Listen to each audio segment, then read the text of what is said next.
আউযু বিল্লাহি মিনাশ শাইতানির রাজিম বিসমিল্লাহির রহমানির রহিম। দুরূদ শরীফ। আল্লাহুম্মা সাল্লি আলা মুহাম্মাদ ওয়া আলা আলি মুহাম্মাদ কামা সাল্লাইতা আলা ইব্রাহিম ওয়া আলা আলি ইব্রাহিম ইন্নাকা হামিদুম মাজিদ। আল্লাহুম্মা বারিক আলা মুহাম্মাদি ওয়া আলা আলি মুহাম্মাদ কামা বারাকতা আলা ইব্রাহিম ওয়া আলা আলি ইব্রাহিম ইন্নাকা হামিদুম মাজিদ। সাল্লাল্লাহু আলাইহি ওয়াসাল্লাম, সাল্লাল্লাহু আলাইহি ওয়াসাল্লাম। লা হাওলা ওয়ালা কুওয়াতা ইল্লা বিল্লাহিল আলিয়্যিল আযীম। লা হাওলা ওয়ালা কুওয়াতা ইল্লা বিল্লাহিল আলিয়্যিল আযীম। আমার প্রিয় বন্ধুরা, আশা করি সবাই ভালো আছেন। আলহামদুলিল্লাহ, আমরা অত্যন্ত ধৈর্যের সাথে লেখাপড়া করব। Thank you Nadim. আপনারা দেখছেন যে এবছর র্যাঙ্ক কিভাবে লাগতেছে। অলরেডি মনে হয় 150 পর্যন্ত ক্লিয়ারেন্স চাইয়ে বসছে।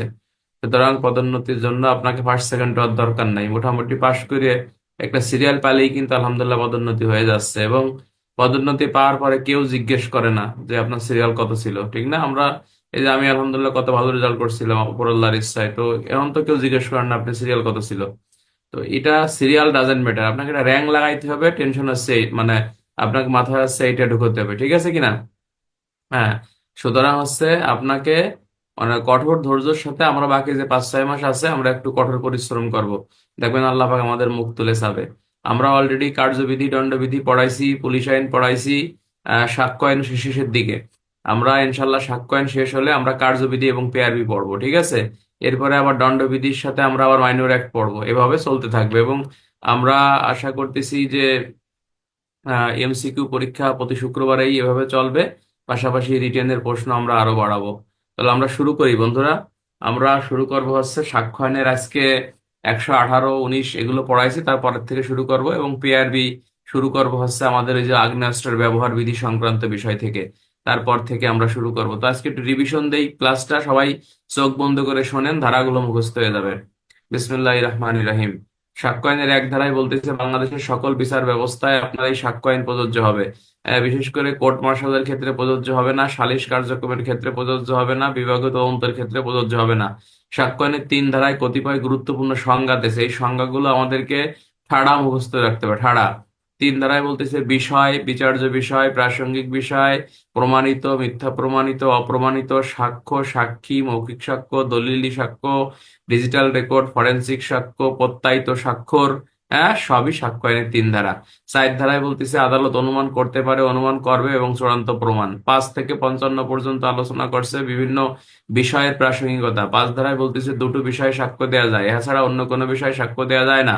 একটা হচ্ছে বিচার্য বিষয়, একটা হচ্ছে প্রাসঙ্গিক বিষয়। সাক্ষ্য আইনের 6 ধারায় বলতেছে সংগঠিত ব্যাপার নীতি, অর্থাৎ কোন একটা ঘটনার সাথে অন্যান্য যে বিষয়গুলো জড়িত থাকে প্রত্যেকটা বিষয় আদালতে প্রাসঙ্গিক হিসেবে গণ্য হবে।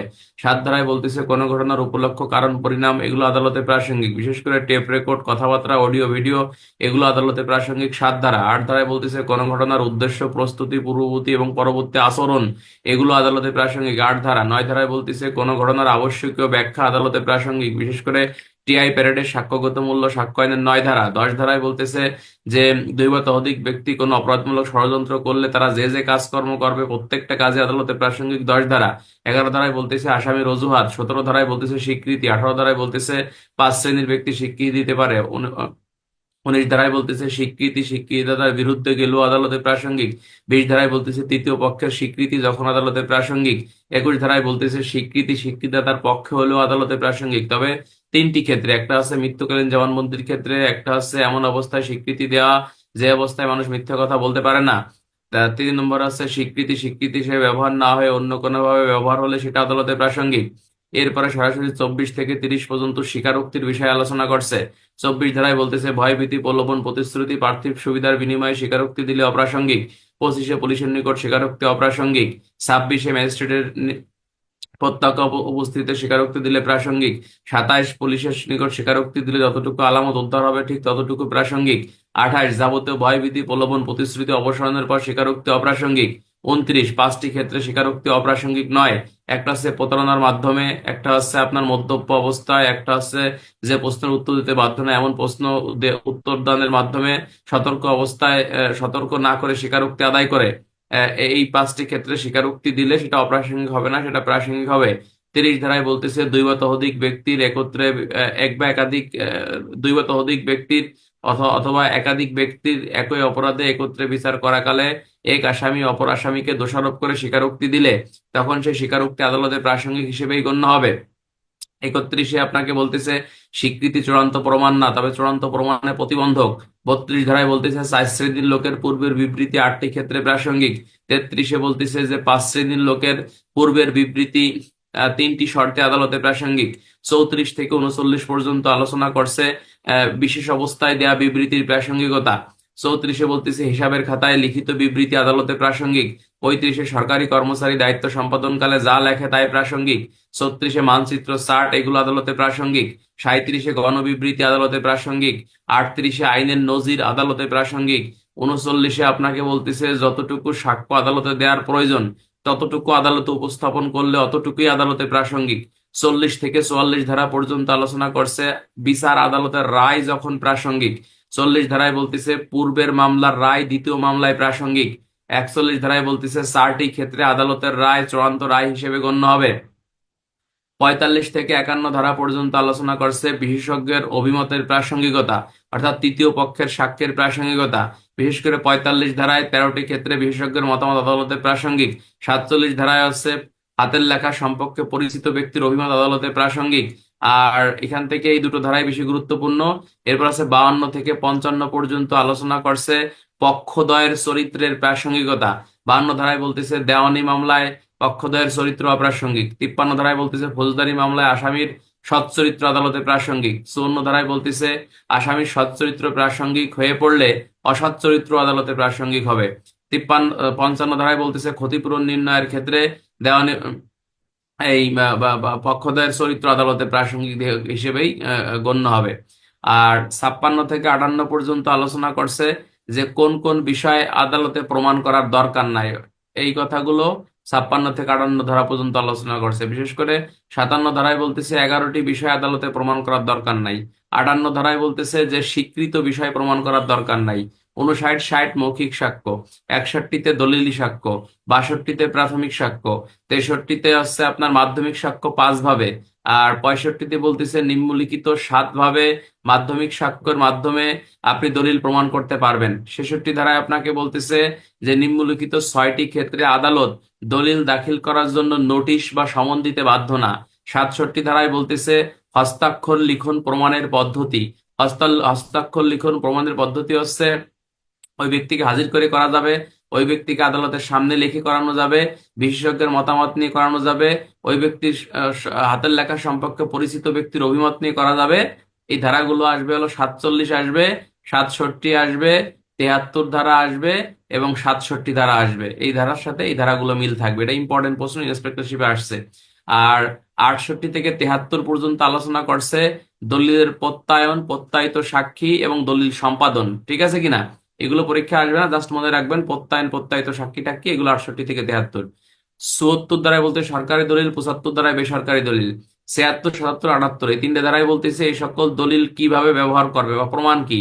আর 79 থেকে 90 পর্যন্ত আলোচনা করছে বিভিন্ন দলিল সম্পর্কে বা ডকুমেন্ট সম্পর্কে আদালতের প্রিজাম্পশন কি বা অনুমান কি। ঠিক আছে কিনা? বিশেষ করে তোমরা 80 ধারাটা মনে রাখবা, এই যে স্বীকারোক্তিমূলক জবানবন্দি এগুলো বিশুদ্ধ দলিল হিসেবে আদালত অনুমান করবে। আর 90 ধারায় বলতেছে 30 বছরের পুরাতন দলিল আদালতে উপস্থাপন করলে সেটা আদালতে গ্রহণযোগ্য, এটা আদালত সঠিক মনে করবে। আর 90 ক জিনিসটা গুরুত্বপূর্ণ, সেখানে বলতেছে 5 বছরের পুরাতন ডিজিটাল রেকর্ড এটা আদালতে উপস্থাপন করলে এটা আদালত সঠিক বলে অনুমান করবে।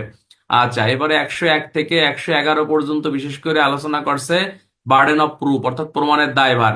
101-এ বলতেছে যে মামলা প্রমাণ করবে মামলার বাদী। 102-এ বলতেছে মামলা প্রমাণ করবে মামলার বিবাদী। 103-এ বলতেছে একটা নির্দিষ্ট বিষয়ের অস্তিত্ব যে ব্যক্তি দাবি করবে ওই বিষয়টা ওই ব্যক্তিকে আদালতে প্রমাণ করতে হবে। 104-ই বলতেছে একটা সাক্ষ্যকে আদালতে গ্রহণযোগ্য করার জন্য যে ব্যক্তি দাবি করবে ওই ব্যক্তিকে ওই বিষয়টা প্রমাণ করতে হবে, যেমন মৃত্যুকালীন জবানবন্দি। 105-এ বলতেছে আসামির মামলা যে ব্যতিক্রমের মধ্যে পড়ে ওই বিষয়টা প্রমাণ করতে হবে আসামিকেই। 106 বলতেছে নির্দিষ্ট একটি বিষয় কোনো ব্যক্তির অবগতির মধ্যে থাকলে যে ব্যক্তির অবগতির মধ্যে আছে ওই বিষয়টা ওই ব্যক্তিকে প্রমাণ করতে হবে। 107-এ বলতেছে 30 বছর যাবত কোনো ব্যক্তি জীবিত থাকলে আদালত ধরে নেবে ওই ব্যক্তি এখনো জীবিত আছে। আর 108-এ বলতেছে যে 7 বছর যাবত কোনো ব্যক্তির কোনো খোঁজ খবর না থাকলে আদালত ধরে নেবে যে ওই ব্যক্তি মরে গেছে। কোনো ব্যক্তি যদি দাবি করে যে ব্যক্তি বেঁচে আছে, তাহলে ওই ব্যক্তিকে প্রমাণ করতে হবে ব্যক্তি বেঁচে আছে।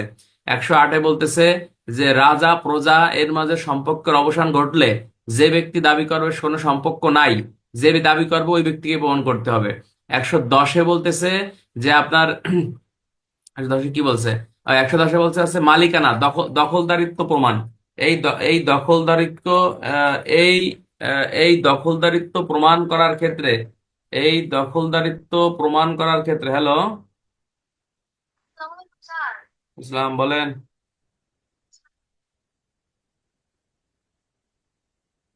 কেন লিঙ্ক পাচ্ছেন না আপনি? লিঙ্ক দিছি তো, লিঙ্কে ঢোকেন, লিঙ্ক দেওয়া হয়েছে,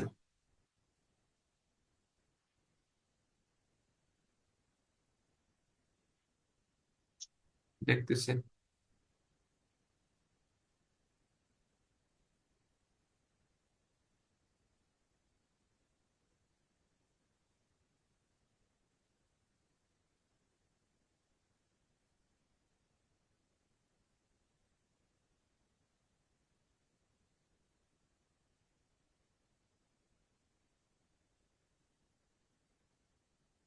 আচ্ছা, এরপর হচ্ছে 111-তে বলছে সরল বিশ্বাসের সম্পর্ক যেটা ঘটবে, যে যিনি সিনিয়র থাকবে তাকে এই বিষয়টা মামলাটা প্রমাণ করতে হবে।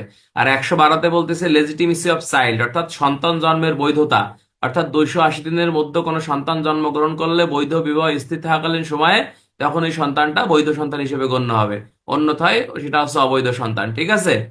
আর এরপরে হচ্ছে আপনার 214-তে বলতেছে নিম্নলিখিত 9টি ক্ষেত্রে আদালত কি ঘটনাগত অনুমান করতে পারে। এই 9টি ক্ষেত্রে এমনি মনে রাখবেন, পরীক্ষায় আসলে বই দিয়ে দিয়ে লেখা যাবে, এগুলো পুস্তক সহকারে আসবে। আচ্ছা, এরপরে আপনাদেরকে আমি পড়াইছি 215 ধারায় পড়াইছি যে প্রতিবন্ধ, এস্টোপেল নীতি কাকে বলে। এস্টোপেল নীতিটা হচ্ছে আপনার যদি কোনো ব্যক্তি কোনো কথা দ্বারা, কাজ দ্বারা বা কার্যবিরতি দ্বারা অপর কোনো ব্যক্তিকে কোনো কাজ করতে উৎসাহ দেয় এবং উক্ত কাজের ফলে অপর ব্যক্তির যদি কোনো ক্ষতি হয়, পরবর্তীতে যে ক্ষতি হয়েছে এই কথা সে অস্বীকার করতে পারবে না, একে বলা হচ্ছে মূলত এস্টোপেল নীতি। ঠিক আছে কিনা, বা প্রতিবন্ধ, যা সাক্ষ্য আইনের 115 ধারায় বলছে। এগুলো পরীক্ষায় অদ্যাবধি আসেনি আর আসবেও না। আমরা গত ক্লাসে 119 পর্যন্ত পড়াইছিলাম, আজকে আমরা সামনের দিকে যাব। তারপর আমরা 118 থেকে আবার একটু ভালো করে বলি। 118, 119 এই ধারাগুলো অত্যন্ত গুরুত্বপূর্ণ বন্ধুরা। এখানে যেমন আপনাকে 100 ধারায় বলতেছে হু মে টেস্টিফাই, এমসিকিউ আসতে পারে। হু মে টেস্টিফাই শব্দের অর্থ কি? এটা হচ্ছে আপনার কে যোগ্য সাক্ষী। তাহলে আপনারা একটা জিনিস মনে রাখবেন বা আমিও মনে রাখবো, যে পৃথিবীর সকল ব্যক্তি যোগ্য সাক্ষী। কি বলতেছে? যে পৃথিবীর সকল ব্যক্তি যোগ্য সাক্ষী। যে ব্যক্তি আদালতের প্রশ্ন বুঝবে এবং যুক্তিসঙ্গত উত্তর দিতে পারবে, এই ব্যক্তি হচ্ছে যোগ্য সাক্ষী। তার বয়স অল্প হোক, তার বয়স বেশি হোক, সে বৃদ্ধ হোক, অসুস্থ হোক, কানা হোক, খোড়া হোক, কালো হোক, ধলা হোক, মানে জোয়ান হোক, বৃদ্ধ হোক, এখানে বয়স, চেহারা, বংশ কোনো কাজে আসে না। তার মানে বলতেছে যে পৃথিবীর সকল ব্যক্তি যোগ্য সাক্ষী যদি সে আদালতের প্রশ্ন বুঝতে পারে এবং যুক্তিসঙ্গত উত্তর দিতে পারে। ঠিক আছে কিনা? এই এই কথাই আপনাকে বলতেছে সাক্ষ্য আইনের 118 ধারায়। এগুলো আমরা গতকাল পড়াইছি। অর্থাৎ অপরিণত বয়স, অত্যাধিক বার্ধক্য, শারীরিক বা মানসিক অসুস্থতা এবং অন্যবিধ কোনো কারণে সাক্ষী আপনার অযোগ্য হতে পারে না। তাহলে একটা রিটেনে প্রশ্ন আসতে পারে যে সাক্ষ্য আইন অনুসারে কোন কোন কারণে সাক্ষী অযোগ্য হতে পারে না। অযোগ্য হতে পারে না হচ্ছে অপরিণত বয়সের কারণে অযোগ্য হতে পারে না, অত্যাধিক বার্ধক্যের কারণে অযোগ্য হতে পারে না, শারীরিক বা মানসিক অসুস্থতার কারণে অযোগ্য হতে পারে না, বা অন্য যে কোনোবিধ কারণের কারণে আপনার সাক্ষী অযোগ্য হতে পারে না। তাহলে যোগ্য সাক্ষীকে পৃথিবীর সকল ব্যক্তি যোগ্য সাক্ষী, যদি সে আদালতের প্রশ্ন বুঝতে পারে এবং যুক্তিসঙ্গত অ্যান্সার দিতে পারে সেই ব্যক্তি যোগ্য সাক্ষী। যেমন আমরা একটা উদাহরণ দিতে পারি এখানে, যেমন করিমকে হত্যা মামলার আসামি সাক্ষী হিসেবে আদালতে উপস্থাপন করা হলো। করিমকে আদালত জিজ্ঞেস করলো যে ঘটনার সময় আপনি কোথায় ছিলেন এবং কি জানেন। করিম আদালতে জিজ্ঞাসিত প্রশ্নের উত্তরে জানায় যে ঘটনার সময় সে ঘটনাস্থলেই ছিল এবং তার চোখের সামনেই রহিমকে অমক অমক খুন করছে। তাহলে এই যে যে হত্যা মামলার ক্ষেত্রে আদালতে যুক্তিসঙ্গত প্রশ্নের উত্তর করিম দিতে পারলো, এক্ষেত্রে করিম এই ক্ষেত্রে যোগ্য সাক্ষী হিসেবেই গণ্য হবে। এরকম একটা উদাহরণ, আমরা উদাহরণ দিলে কি হবে জানেন বন্ধুরা? আমরা এখানে ফুল মার্কস কভার করবে। আর তাছাড়া এখন কম্পিটিশনের যুগ, ফুল মার্কস পাইতে গেলে উদাহরণ আপনাকে দিতে হবে, ফুল মার্কস ছাড়া কিন্তু উদাহরণ পাওয়া যায় না। আরেকটা জিনিস প্রায় আমাদের পরীক্ষায় আসে যে একটা মামলা প্রমাণ করার জন্য কতজন সাক্ষীর প্রয়োজন।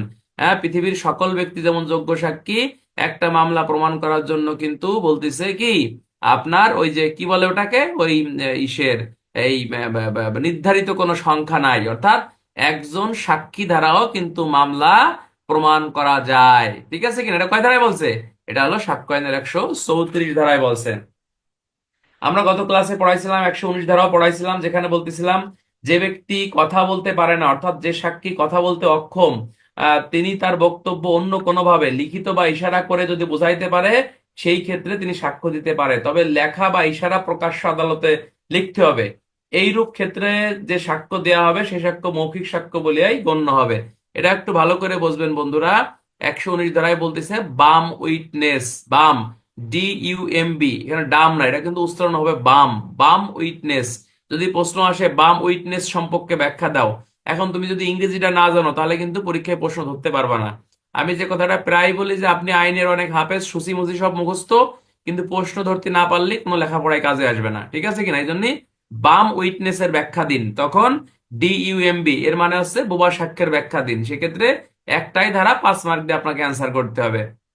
যে একজন বোবা ব্যক্তি যিনি কথা বলতে পারে না, তিনি যদি আদালতে জিজ্ঞাসিত প্রশ্নের উত্তর ইশারা, ইঙ্গিত বা লিখিত মাধ্যমে আদালতকে দেন, তবে তার এই সাক্ষ্য আদালতে গ্রহণযোগ্য, এটা মৌখিক সাক্ষ্য হিসেবে গণ্য হবে।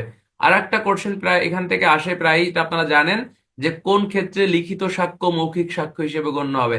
তাহলে তোমার কাছে প্রাথমিকভাবে একটু থতমত লেগে যাবে যে প্রশ্নটা দিল কহেন দিয়ে। তাহলে এই ক্ষেত্রে লিখিত সাক্ষ্য মৌখিক সাক্ষ্য হবে, অর্থাৎ বলা হচ্ছে যে একজন বোবা ব্যক্তি যখন লিখিতভাবে কোনো আদালতে উপস্থিত হয়ে সাক্ষ্য দেয়, সেই ক্ষেত্রে এই লিখিত সাক্ষ্য মৌখিক সাক্ষ্য হিসেবে গণ্য হবে। সাক্ষ্য আইনের 119। তা এইটুক লেখা লিখলে কি পাশে পাস পাওয়া যাবে? পাশে পাস পাওয়া যাবে না। কম্পিটিশনের যুগে আপনাকে কি করতে হবে? উদাহরণ দিতে হবে। যেমন রহিমকে একটি হত্যা মামলার সাক্ষী হিসেবে আদালতে উপস্থাপন করা হলো। প্রকৃতপক্ষে রহিম একজন বোবা ব্যক্তি, সে কথা বলতে পারে না, কিন্তু সে ইশারা ইঙ্গিতের মাধ্যমে সব কথা বোঝাতে পারে। সেক্ষেত্রে রহিম আদালতে উপস্থিত হয়ে হত্যা মামলার এই সাক্ষ্য দেওয়ার ক্ষেত্রে যদি আদালতে জিজ্ঞাসিত প্রশ্নের উত্তর ইশারা, ইঙ্গিত বা লিখিতভাবে আদালতকে দেয়, তবে তার এই সাক্ষ্য মৌখিক সাক্ষ্য এবং এটা বোবা সাক্ষ্য, এটা আদালতে প্রাসঙ্গিক হিসেবে গণ্য হবে সাক্ষ্য আইনের 119 ধারা। এরকম একটা উদাহরণ যখন দিয়ে দেবো তখন পাঁচের মধ্যে আমরা 4 4.5 কভার করবে। আদারওয়াইজ আপনিও 119 লেখলেন, আর মানে রহিমও 119 লেখলো, ঠিক আছে কিনা? তাহলে দুজনের মধ্যে লেখার পার্থক্য এটা, একজন উদাহরণ দিয়েছে আর একজন উদাহরণ দেয়নি। সুতরাং দেখবেন যে আকাশ পাতাল, তার সিরিয়াল চলে যাবে হলো কেন 20-এর ভিতরে, আপনার সিরিয়াল চলে যাবে 500-র পরে। ঠিক আছে কিনা? এই জন্য উদাহরণ দেওয়া, যেহেতু একটা জিনিস মনে রাখবেন, এটা আপনারা পজিটিভ নিতে হবে কথাগুলো, যে সাক্ষ্য আইনের লেখা কিন্তু বেশি লাগে না, বাট আপনাকে যখন উদাহরণের মাধ্যমে আপনি লিখবেন, তখন আপনি কি ফুল মার্কস কভার করবেন, আদারওয়াইজ কিন্তু ফুল মার্কস এখানে পাওয়া যাবে না। অল্প লেখায় বেশি মার্ক পাইতে হবে। আচ্ছা বন্ধুরা, এখান থেকে আমাদের এমসিকিউ আসতে পারে বাম উইটনেস সাক্ষ্য আইনের কয় ধারা? 119 ধারা। এরপরে এখান থেকে এমসিকিউ আসতে পারে বোবা সাক্ষী কোন কোন ভাবে সাক্ষ্য দেয়? দুই ভাবে, একটা হচ্ছে লিখিত ভাবে, একটা হচ্ছে ইশারা মাধ্যমে। তারপর আছে বোবা সাক্ষী লিখিত মাধ্যমে সাক্ষ্য দিলে এটা কি সাক্ষ্য হিসেবে গণ্য হবে? লিখিত সাক্ষ্য, মৌখিক সাক্ষ্য, ক খ কোনটি না। সঠিক অ্যান্সার হচ্ছে যে আপনার এটা আহ সঠিক অ্যান্সার হচ্ছে যে আপনার এটা মৌখিক সাক্ষ্য হিসেবেই বেসিক্যালি আপনার গণ্য হবে। এই টাইপের প্রশ্ন আসলে ইনশাল্লাহ আমরা পারবো। আমরা চলে যাব এখন সাক্ষ্য আইনের বেসিক্যালি 120 ধারায় চলে যাব। একশো একশো একশো ধারা কি বলতেছে যে এই 119 ধারায় কিন্তু আর একটা কথা বলছে যে আমাদের ইসলাম ধর্মে অনেক নারীরা আছে পর্দা করে, তাই না? আমাদের ইসলাম ধর্মে কিন্তু আপনি যদি সঠিকভাবে পর্দা করতে চান, আপনার কণ্ঠস্বর কিন্তু অন্য পর পুরুষকে না শোনানোই উত্তম। ঠিক আছে কিনা? সূরা নিসায় দেখবেন যে 14 শ্রেণীর নারীকে বিয়ে করা হারাম, বা 14 শ্রেণীর পুরুষের সামনে নারীরা যেতে পারবে না, এরকম একটা আয়াত আছে সূরা নিসা। হ্যাঁ, সূরা নিসা হচ্ছে ইসলামী নারীদের যে ইয়া।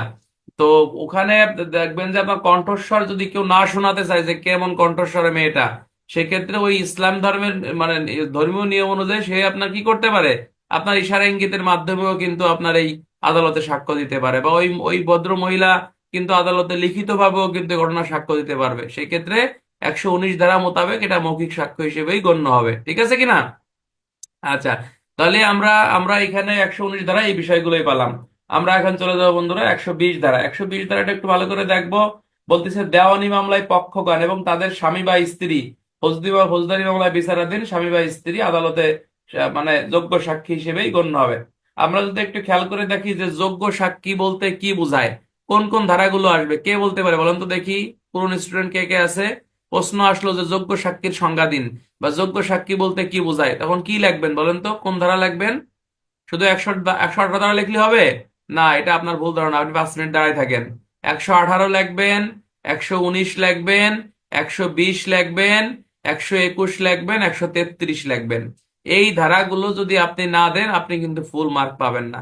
রিটেনে প্রশ্ন আসলো যে যোগ্য সাক্ষীর সংজ্ঞা লেখো, অথবা এরকম প্রশ্ন আসলো যে যোগ্য সাক্ষী বলতে কি বোঝায়, তাহলে বহুত আমার মতো ব্যাককল আছে খালি 118 দ্বারা দিলেই উত্তর হয়ে যাবে না। আপনি ভাষ্য দেখবেন, রাখালচন্দ্র স্যারের বই দেখবেন, তারপরে শ্রী দীনেশ চন্দ্র দেবনাথ স্যারের বই দেখবেন, হ্যান্ডবুক দেখবেন, ওখানে লেখা আছে যোগ্য সাক্ষী বলতে 118 দ্বারা, ওকে। তারপরে 119-এ বুবা ব্যক্তি তার সাক্ষ্য যোগ্য সাক্ষী, ঠিক আছে কিনা। 120-এ স্বামী স্ত্রী স্ত্রী স্বামী, হ্যাঁ, একে অপরের পক্ষে সাক্ষ্য দিলে সে সাক্ষ্য যোগ্য সাক্ষী হিসেবে বেসিক্যালি আপনার গণ্য হবে। তাহলে 118, 119, 120 এবং আছে আপনার 134, 133। 133-এ কি বলছে, বলতেছে যে একই মামলায় একাধিক আসামির একত্রে বিচার করাকালে যৌথ অপরাধের ক্ষেত্রে আসামি যদি অপর আসামিকে দোষারোপ করে কোনো স্বীকারোক্তি দেয়, সেক্ষেত্রে এই আসামিও কিন্তু যোগ্য সাক্ষী হিসেবে গণ্য হবে। অর্থাৎ অ্যাকমপ্লিসড উইটনেস, অ্যাকমপ্লিসড উইটনেস কি বলতেছে, অ্যাকমপ্লিসড উইটনেস হিসেবে এটা গণ্য হবে। 121 দেয়া যায়, দেন সমস্যা নাই, যে জজ ম্যাজিস্ট্রেটও কিন্তু আদালতে যোগ্য সাক্ষী হিসেবে গণ্য হবে। দেন কম দিয়ে লাভ কি বেশিই দেন।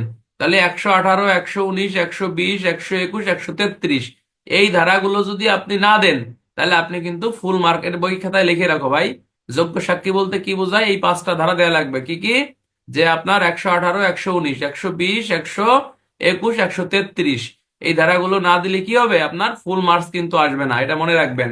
আচ্ছা, তাহলে 120-এ চলে যায়, কি বলছে, 120-এ বলতেছে যে দেওয়ানি মামলায় পক্ষকার এবং তাদের স্বামী বা স্ত্রী, ফৌজদারি মামলায় বিচারাধীন ব্যক্তির স্বামী বা স্ত্রী, অর্থাৎ মানে 120 ধারায় বলতেছে যে যে কোনো মামলায় স্বামী স্ত্রী স্ত্রী স্বামী এরা যোগ্য সাক্ষী হিসেবে গণ্য। তবে স্বামী স্ত্রী যোগ্য সাক্ষী কয় ধারা, এটা হচ্ছে আপনার 120 ধারা। তাহলে স্বামী স্ত্রীর পক্ষে বা বিপক্ষে, বা স্ত্রী স্বামী বা স্বামীর পক্ষে বা বিপক্ষে, হ্যাঁ, বউ সাক্ষী নাকি, তাহলে হচ্ছে আপনার এটা যোগ্য সাক্ষী হিসেবে গণ্য হবে। সাক্ষ্য আইনের বেসিক্যালি আপনাকে বলতেছে এই 120 ধারায়। এটা আমরা একটু ধারা দিয়ে দেখবো, আমরা কথা না বলে আমরা একটু অন্য ধারার দিকে যাই, ঠিক আছে।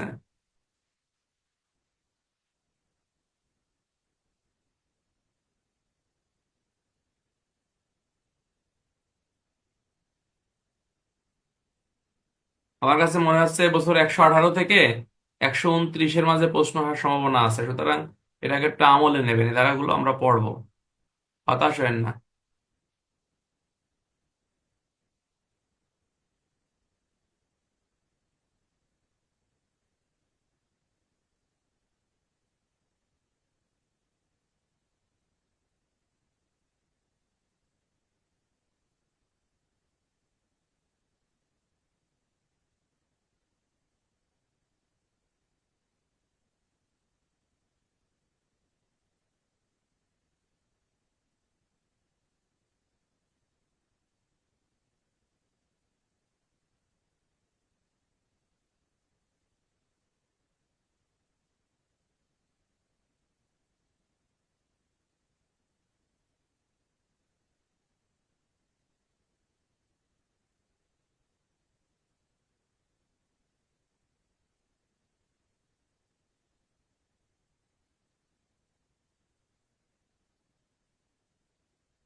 আচ্ছা হ্যাঁ বন্ধুরা, তাহলে আছে আমরা 120-এ যে বিষয়টা পালাম সেটা হচ্ছে স্বামী স্ত্রী স্ত্রী স্বামী এরা যোগ্য সাক্ষী হিসেবে বেসিক্যালি আপনার গণ্য হবে।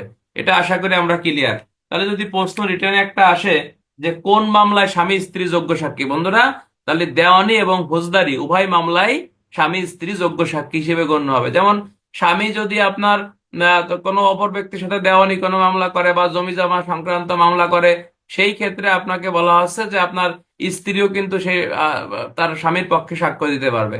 আবার স্বামী যদি অপর কোনো ব্যক্তির বিরুদ্ধে ফৌজদারি মামলা করে, সেই ক্ষেত্রে আপনার 120 ধারায় বলতেছে স্ত্রীও কিন্তু স্বামীর পক্ষে অপর ব্যক্তিদের বিরুদ্ধে ফৌজদারি মামলায় কি সাক্ষ্য দিতে পারবে। এক কথা সহজ বাংলা আলাপ, যে 120-এ আপনাকে বলতেছে স্বামী স্ত্রী স্ত্রী স্বামী দেওয়ানি বা ফৌজদারি উভয় মামলার ক্ষেত্রে যোগ্য সাক্ষী হিসেবে গণ্য হবে। এই জন্য 118, 119, 120 এবং হচ্ছে 133, 121 সকল 121 না দিলেও ভালো, আপনার যোগ্য সাক্ষী হিসেবে গণ্য হবে। ঠিক আছে কিনা। এখন আমরা এখন আমরা যে বিষয়গুলো চলে যাব সেখানে চলে যাবো হচ্ছে 121 থেকে 129। এই ধারাগুলোতে সাক্ষীদেরকে বিশেষ প্রিভিলেজ দিছে। প্রিভিলেজ মানে কি, মানে সুযোগ সুবিধা। আগে প্রশ্ন বোঝেন, ধারা পড়ে লাভ নেই, আগে বুঝতে হবে প্রশ্ন আসবে কিভাবে। প্রশ্ন আসবে হচ্ছে 1872 সালে প্রণীত সাক্ষ্য আইন অনুসারে সাক্ষীদেরকে সাক্ষ্য প্রদানে কোন কোন ক্ষেত্রে সুরক্ষা দেছে। সুরক্ষা মিন্স প্রিভিলেজ, মানে সুবিধা দেছে। তখন আপনি 121 থেকে 129 ধারা পর্যন্ত আপনি লিখবেন। তাহলে আপনি 10-এ 10 পাবেন, 5-এ 5 পাবেন। ভালো করে বুঝেন, সাক্ষীদেরকে সাক্ষ্য প্রদানের ক্ষেত্রে কোন কোন ক্ষেত্রে সুরক্ষা দিয়েছে। এক সহজ কথা হচ্ছে যে 1872 সালে প্রণীত সাক্ষ্য আইন অনুসারে কোন কোন ক্ষেত্রে একজন সাক্ষী সাক্ষ্য প্রদানে বাধ্য নয়, ব্যাখ্যা করো। ঠিক আছে কিনা? কি বলছি? কোন কোন ক্ষেত্রে একজন সাক্ষী সাক্ষ্য প্রদানে বাধ্য নয়, ব্যাখ্যা করো। তো এই টাইপের প্রশ্ন যখন আসবে, তখন আমরা 121 থেকে 129 দু একটা ধারা বাদ দেবো, তারপর সব লিখলেও সমস্যা নাই। একটু ঘুরে পেঁচায় লেখা লাগবে, এই ধারাগুলো আমাদেরকে আসতে হবে। যেমন সাক্ষ্য দিতে পারবে, তবে তাদের এই সাক্ষ্য কিন্তু দিতে বাধ্য করা যাবে না, এই কথাটা আপনাকে বলতেছে 121 থেকে 129। ভালো করে দেখেন, 181 বলতেছে জজ ও ম্যাজিস্ট্রেটগণ, অর্থাৎ যারা বিচারক তাদের কথা বলতেছে। বলতেছে যে আদালতের অধীন সেই আদালতের বিশেষ আদেশ ব্যতীত কোন জজ বা ম্যাজিস্ট্রেট আদালতের শ্রেয় আচরণ সম্পর্কে বা তার যে বিষয়টা নিয়ে তিনি কাজকর্ম করতেছেন এই বিষয়ে তিনি কোনো উত্তর দিতে বা সাক্ষ্য দিতে বাধ্য হবে না, যদি তার ঊর্ধ্বতন কর্তৃপক্ষের অনুমতি না থাকে। কিন্তু উক্ত পদের কর্তব্য পালন করার সময় অন্যান্য যেই সকল ঘটনা তার উপস্থিতি ঘটিয়াছে সেগুলো সম্পর্কে তিনি সাক্ষ্য দিতে পারবে, এক্ষেত্রে কোনো অপরাধ হবে না। রিটেনে প্রশ্ন আসতে পারে, জজ ম্যাজিস্ট্রেট কোন ক্ষেত্রে সাক্ষ্য দিতে বাধ্য না, এই নিয়মের ব্যতিক্রম কি? এই কোন বইয়ের দিকে তাকান না, আমার দিকে তাকান। বলা হচ্ছে যে একজন জজ বা ম্যাজিস্ট্রেট তিনি যেই আদালতের অধীনে আছেন, যেমন নিম্ন আদালত কার অধীনে আছে? উচ্চ আদালতের অধীনে আছে। ওই আদালত বাদ দেন, আমি আরো উদাহরণ দিয়ে দেই। মনে করেন আমি চাকরি করি কার আন্ডারে? ওসির আন্ডারে চাকরি করি না? তাহলে ওসির আন্ডারে যেহেতু আমি চাকরি করি, তাই না? তাহলে আমি যদি কোনো কাজ করি, তাহলে ওসির অনুমতি ছাড়া আমি কোনো তথ্য বা কোনো সাক্ষ্য আমি মনে করেন যে ওই গ্রামের চেয়ারম্যানের কাছে দিতে পারবো না, বা আমি কথার কথা আমি মনে করেন এসপির কাছে যে আমি দিতে পারবো না। কথা কি বুঝতে? আমি কার অধীনে চাকরি করি? ওসির অধীনে চাকরি করি। তাহলে ওসির অনুমতি ছাড়া, যেহেতু ওসির এখতিয়ারে আমি আছি, এই জন্য ওসির অনুমতি ছাড়া আমি এসপির কাছে যে কোনো কথা বলতে পারবো না। জাস্ট উদাহরণের জন্য আমি বলতেছি, ঠিক ঠিক আছে। কিন্তু আমি বলতে পারবো যদি সেটা আমার এই থানার এখতিয়ার সম্পন্ন কাজ না হয়। মনে করেন একজন বিচারক একটা কাজ করতেছে, যে একজন একটা ধর্ষণ মামলার বিচার করতেছে, কথার কথা। তো ধর্ষণ মামলার বিচারের ক্ষেত্রে বিচারক যে রায় দিয়েছে বা যে যে ঘটনা কার্যক্রম গুলো করছে, তাহলে ওই আদালতটা যে আদালতের এখতিয়ারাধীন, অর্থাৎ যে আদালতের অধীনে কাজ করে, হ্যাঁ, নিম্ন আদালত উচ্চ আদালতের অধীনে কাজ করে না, তাহলে ওই আদালতের ঊর্ধ্বতন পদের কর্মকর্তা, দ্যাটস মিন্স কোনো জজের, ম্যাজিস্ট্রেটের বা কোনো এখতিয়ারাধীন ব্যক্তির অনুমতি ছাড়া নিম্ন আদালতের কোনো বিচারক ওই মামলার বিচারের ক্ষেত্রে কোনো সাক্ষ্য দেবে না। মনে করেন ধর্ষণের বিচারের ক্ষেত্রে মনে করেন যে ইয়া হয়েছে, মনে করেন যে যে রায় দিয়েছে, বাদী পক্ষ সেই রায় মানেনি, বাদী পক্ষ ওই রায়ের বিরুদ্ধে উচ্চ আদালতে আপিল করছে। এখন উচ্চ আদালতে যাইয়ে যে বিচারক সাক্ষ্য মানে রায় দিয়েছে, ওই বিচারক কিন্তু সাক্ষ্য দিতে বাধ্য না। কতক্ষণ পর্যন্ত সাক্ষ্য দিতে বাধ্য না? যতক্ষণ পর্যন্ত ওই নিম্ন আদালত যে আদালতের এখতিয়ারাধীন ওই আদালতের বিচারক ওই আদালতকে অনুমতি না দেয়, বা ওই বিচারককে অনুমতি না দেয় যে ঠিক আছে বিবাদী তো আপিল করছে হাইকোর্টে, তাহলে তুমি যাও, তুমি কিভাবে এটার বিচার করলা, তুমি যে সাক্ষ্য দাও গা, ততক্ষণ সাক্ষ্য দিতে পারবে না। কথা বুঝতে পারছো? এটা আছে জজ ম্যাজিস্ট্রেটের প্রিভিলেজ, বা হচ্ছে একটা অধিকার, বা হচ্ছে আপনার সুরক্ষা দেছে। কিন্তু দিতে পারবে কখন? মনে করো ধর্ষণ মামলার বিচারক, আমি বিচার করতেছি আদালতের মধ্যে। এখন আমার সামনে, আমার এজলাসের ভিতরে, বা এজলাসের সামনে বারান্দায় একজন আরেকজনকে ঘুষি দিয়ে নাক ফাটাই ফেলাইছে। তাহলে আমার চোখের সামনে যে এরকম একটা ঘটনা ঘটছে, এটা কিন্তু আমার বিচারের কোনো মামলা না, বা আমার এখতিয়ারাধীন কোনো মামলা না। আমার চোখের সামনে এরকম একটা ঘটনা অথবা আমি এজলাসে ঢুকতেছি, বা আমি মনে করেন কোর্ট চত্বরে ঢুকছি, কোর্টের ভিতরে একজন একজনের মারামারি করছে, মারামারি করে মানে মারিয়ে ফেলাইছে। তো আমি এই মামলায় কিন্তু সাক্ষ্য দিতে পারবো, এই ক্ষেত্রে আমার কোনো মানে বাধা নাই। কিন্তু যে মামলার কার্যক্রম আমি চালাচ্ছি, বা যে মামলার দায়িত্বে আমি আছি, বা যে মামলার রেসপন্সিবিলিটি আমার, বা আমি বিচার কার্যক্রম করতেছি, ওই মামলার বিচার কার্যক্রমের কোনো ক্ষেত্রে বা আমি যে আদালতের এখতিয়ারাধীন আছি আর তার অনুমতি ব্যতীত আমি সাক্ষ্য দিতে বাধ্য না। কিন্তু অন্যান্য ক্ষেত্রে আমি সাক্ষ্য দিতে পারবো, এটা কোনো অপরাধ হবে নয় কারে না। বুঝতে পারছেন?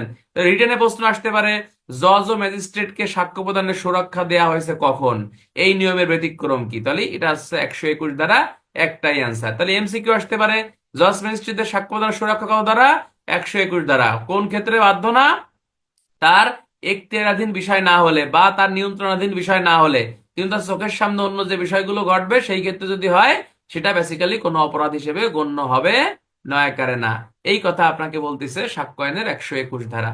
তাই এরকম রিটেনে যদি প্রশ্ন আসে, আশা করি আপনারা পারবেন। রিটেনে কি প্রশ্ন আসবে? যে জজ বা ম্যাজিস্ট্রেটকে সাক্ষ্য প্রদানে বাধ্য করা যায় না কোন ক্ষেত্রে, এই নিয়মের ব্যতিক্রম কি বা ইহার ব্যতিক্রম কি, তখন 121 ধারা দিয়ে আপনাকে অ্যান্সার করতে হবে। তো তোমরা যদি একটু উদাহরণ দেখো ভাই, 3টা উদাহরণ দেশে একেবারেই সহজ। যেমন ক দায়ের আদালতে তার বিচার চলাকালে বলেন যে ম্যাজিস্ট্রেট খ শুদ্ধভাবে তার জবানবন্দি গ্রহণ করছে। ঊর্ধ্বতন কোন আদালতের বিশেষ আদেশ ব্যতীত খ উক্ত বিষয়ে কোনো শব্দ দিতে বাধ্য না। মনে করো আমি আমি যদি আদালতে কমপ্লেন করি যে মহামান্য আদালত, অমুক জজ যে আমার স্টেটমেন্ট নেছে 164 নেছে, এটা অন্যায় ভাবে নেছে, আমি দিতে চাইনি, আমার জোর করে দিয়ে করাইছে, তাহলে সে যে মনে করেন যে এই যে যে কার্যক্রমটা করছে, তাহলে যার বিরুদ্ধে আমি এলিগেন্স দিচ্ছি, সে কিন্তু এই বিষয়ে আদালতে সাক্ষ্য দিতে বাধ্য না। যতক্ষণ পর্যন্ত তার নিয়ন্ত্রণাধীন আদালত তাকে অনুমতি না দেয়, সে সাক্ষ্য দিতে বাধ্য না। তবে অন্যান্য সকল ক্ষেত্রে কিন্তু সে সাক্ষ্য দিতে পারবে। এই ক্ষেত্রে বেসিক্যালি কি হবে না, কোনো অপরাধ হিসেবে গণ্য হবে না। এই হলো সাক্ষ্য আইনের 121। বন্ধুরা, আমরা চলে যাব সাক্ষ্য আইনের 122 ধারা, ডিউরেশন অফ ম্যারিজ। তোমরা যদি অবাক হওয়ার কিছু নাই, ইন্সপেক্টরশিপে প্রশ্ন দেখবা যে সাক্ষ্য আইন অনুসারে বিবাহ বজায় থাকাকালীন সময়ে সাক্ষ্য প্রদানের ক্ষেত্রে কি সুরক্ষা দিয়েছে ব্যাখ্যা করো। বা ডিউরেশন অফ ম্যারিজ বলতে কি বোঝায়? ডিউরেশন অফ ম্যারিজ চলাকালীন সময়ে সাক্ষ্য প্রদানে সাক্ষীদেরকে কি সুরক্ষা দিয়েছে ব্যাখ্যা করো। একজন কইছে স্যার 2টা উদাহরণ বলেন। আচ্ছা, একটা উদাহরণ বলেন, একটা উদাহরণ বলি, ঠিক আছে। খ নম্বর উদাহরণ দেখেন, ম্যাজিস্ট্রেট খয়ের সম্মুখে মিথ্যা সাক্ষ্য দেওয়ার অভিযোগে ক দায়রা আদালতে অভিযুক্ত হলো। ঊর্ধ্বতন আদালতের বিশেষ আদেশ ব্যতীত ক তা ক যাহা করিয়াছে সে সম্পর্কে খকে প্রশ্ন করা যাবে না। সহজ কথা। মনে করো আমি একজনের শাস্তি দিছি, আমি কেন শাস্তি দিলাম, হ্যাঁ, উচ্চ আদালতে যাই আমি সরাসরি সাক্ষী দিতে পারবো না বা আমি বাধ্য না, যতক্ষণ না পর্যন্ত আমার এখতিয়ারাধীন আদালত আমাকে বলবে যে ঠিক আছে আপনি যে সাজা আমাকে দিয়েছেন, আপনি যাই ব্যাখ্যা দেন যে কেন তো কিভাবে সাজা দিলেন, তখন আমি যাবো, আদারওয়াইজ আমি সাক্ষ্য দিতে বাধ্য না। বুঝতে পারছেন? গ নম্বর উদাহরণ দেখেন, দায়রা জজ খয়ের বিচার চলাকালে জৈনিক পুলিশ অফিসারকে হত্যা করিবার চেষ্টা অভিযোগে ক দায়রা আদালতে অভিযুক্ত হয়। ঘটনার সময় এই যে বলছে দায়রা জজ খ বিচার চলাকালে জৈনিক পুলিশ অফিসারকে হত্যার চেষ্টার অভিযোগে ক দায়রা আদালতে অভিযুক্ত হয়। ঘটনা সম্পর্কে ক্ষয়ের সাক্ষ্য গ্রহণ করা যেতে পারে। সহজ কথা। মনে করো আমি বিচারক, আমি একটা হত্যা মামলার বিচার করতেছি, আমার এজলাসের সামনে বা আমার সামনেই পুলিশ অফিসার ক কে হত্যা চেষ্টা করছে ক খ গ বা রহিম নামক ব্যক্তি, তাহলে আমার সামনে ঘটনা ঘটছে না ভাই? কিন্তু আমার বিচার, আমি কিন্তু এই মামলা বিচার করতেছি না, কিন্তু আমার সামনে তো পুলিশ অফিসারকে হত্যা চেষ্টা করছে। এজন্যই আমি এটা জানি, এজন্য আমি এই সম্পর্কে সাক্ষ্য দিতে পারবো, কারণ অনুমতির আমার দরকার নেই। এই কথাই সাক্ষ্য আইনের 121 বলছে। ক্লিয়ার? আচ্ছা, 122 ধারাটা আমরা দেখি, বিবাহ বজায় থাকাকালীন সময়ে বার্তা। এখানে খুবই গুরুত্বপূর্ণ কথা বলতেছে বন্ধুরা। বলতেছে যে ডিউরেশন অফ ম্যারিজ এর ক্ষেত্রে সাক্ষ্য প্রদানের সুরক্ষা কি। ইংরেজিটা মনে রাখবা, ডিউরেশন অফ ম্যারিজ, সাক্ষ্য প্রদানের ক্ষেত্রে সাক্ষীর সুরক্ষা ব্যাখ্যা করো। ইংরেজি কি? ডিউরেশন অফ ম্যারিজ, অর্থাৎ বিবাহ সময়কালীন, বিবাহ বজায় থাকাকালীন সময়ে বার্তাটা কি। এখানে বলতেছে কোন ব্যক্তি যিনি বিবাহিতা বা যার সহিত বিবাহ হয়েছে, বিবাহ বজায় থাকাকালীন সেই ব্যক্তির সহিত তার স্ত্রী বা স্বামী স্ত্রীর বার্তায় বিষয়বস্তু প্রকাশ করতে সেই ব্যক্তিকে বাধ্য করা যাবে না। বার্তা প্রদানকারী যার স্বার্থ সংশ্লিষ্ট প্রতিনিধিদের ব্যতীত বিষয়বস্তু প্রকাশ করিলে অনুমতি তাকে দেওয়া যাবে না। তবে বিবাহিত ব্যক্তিদের মধ্যে কোনো দেওয়ানি মামলা অথবা একজনের বিরুদ্ধে অপরজন যদি ফৌজদারিতে সোপর্দ হয়ে থাকে, সেই ক্ষেত্রে সাক্ষ্য প্রদানে দেয়া যাবে। সহজ বাংলা, কঠিন লেখছে, আমি বাংলার মতো পানির মতো করে দেব। এখানে বলতেছে ডিউরেশন অফ ম্যারিজ, বিবাহ বজায় থাকাকালীন সময়ে স্বামী স্ত্রীর মধ্যে কি আলাপ আলোচনা হয়েছে, এই সাক্ষ্য প্রদানে স্বামীকে বা স্ত্রীকে বাধ্য করা যাবে না। মনে করো তুমি ডাকাত, হ্যাঁ, ডাকাতি করার সময় তুমি তোমার স্ত্রীর সাথে ফোনে কি কথাবার্তা বলছো, বা তুমি কি কার্যক্রম গুলো তুমি চালাইছো, বা কি পত্র তুমি তোমার স্ত্রীর কাছে লেখছো, ঠিক আছে কিনা, এই ক্ষেত্রে তুমি তোমার স্ত্রী, স্বামী, স্বামী বা স্ত্রী কেউ কারো কিন্তু সাক্ষ্য দিতে পারবে না। কিন্তু 120 আমরা পড়ছি দেওয়ানি বা ফৌজদারি মামলায় স্বামী স্ত্রী যোগ্য সাক্ষী, ওটা ঠিক আছে।